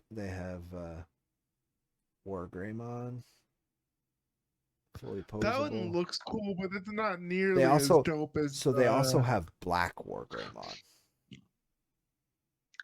okay. Um, and then they have Metal Garurumon and stuff like that. Like I have a bunch of them saved in my wish list. On here.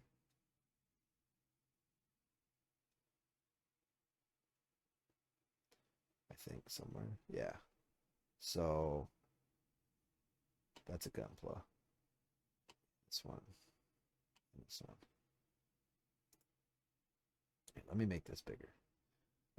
So this is one of the Gunplas I want. This is Unicron. Number 2, Banshee. Norn. Anyways, and then yeah, so this is Black War Greymon. Like, look at you can't tell me that's not fucking badass. Dude, it's flipping amazing. I know you guys can't see this, but these are fucking awesome. And then this is the Metal Garurumon, but it's the amplified version. So he's got like he's fucking sweet looking. And he's got full like look at that articulation. Like you can fucking curve him. Oh my god. Like that's like see all the little pieces you have to put together. Like, look at that. You have to build this shit. Look at that thing. Like that's his head. So good. Yeah. But yeah, when it comes to models, I would like models are the shit. Apparently there's an Angemon one. Oh my god. Fuck you. Take my money. I second that. Take his money. They've got Omegamon too. There's so many. If you go on Bandai's toy website, it's fucking nuts. The shit you can find on there that are like I buildable legitimately models. don't go on there because it makes me feel bad about my financial status. Like, But yeah, so yeah, let's talk about some closing remarks here because I'm getting pretty hungry. Um, I don't know if we really have that much, really, honestly. We've talked about everything. If you had to pick one of these categories to keep forever and the other ones go away, okay. which one would you choose? Oh, easy. Um, Trading cards. You would keep trading cards. Yeah. As weird as it is, I'd keep Lego. No, that's fair. That's a I valid choice. if someone said you can only like do one of these the rest of your life, I'd be like Oh, I would become a professional Lego builder. there you go. There you go. Why not? Go I'd be ahead, like if man. that's all I could buy, I'm fucking doing it. Give me the Lego. Give me all the Lego. I will build Lego all day. You'll be buried in a mausoleum of Lego. Yeah, I'll build my coffin out of Lego. You can bury me in it. Damn. Okay. you know what? I say that, but it's probably been done. Yeah. Anyways, No, that's yeah, it's one of those crazy things. Anyways, this is the part of the podcast where I say adios, amigos. And this is the part of the podcast where I go, buenas nachos, everybody. Now, go out with your family, like, subscribe, do all the things. Make sure you do all those things. Plus, play all these board games, play all the Lego, do all the puzzles, play D&D with your family, play Risk with your family, do all that kind of stuff.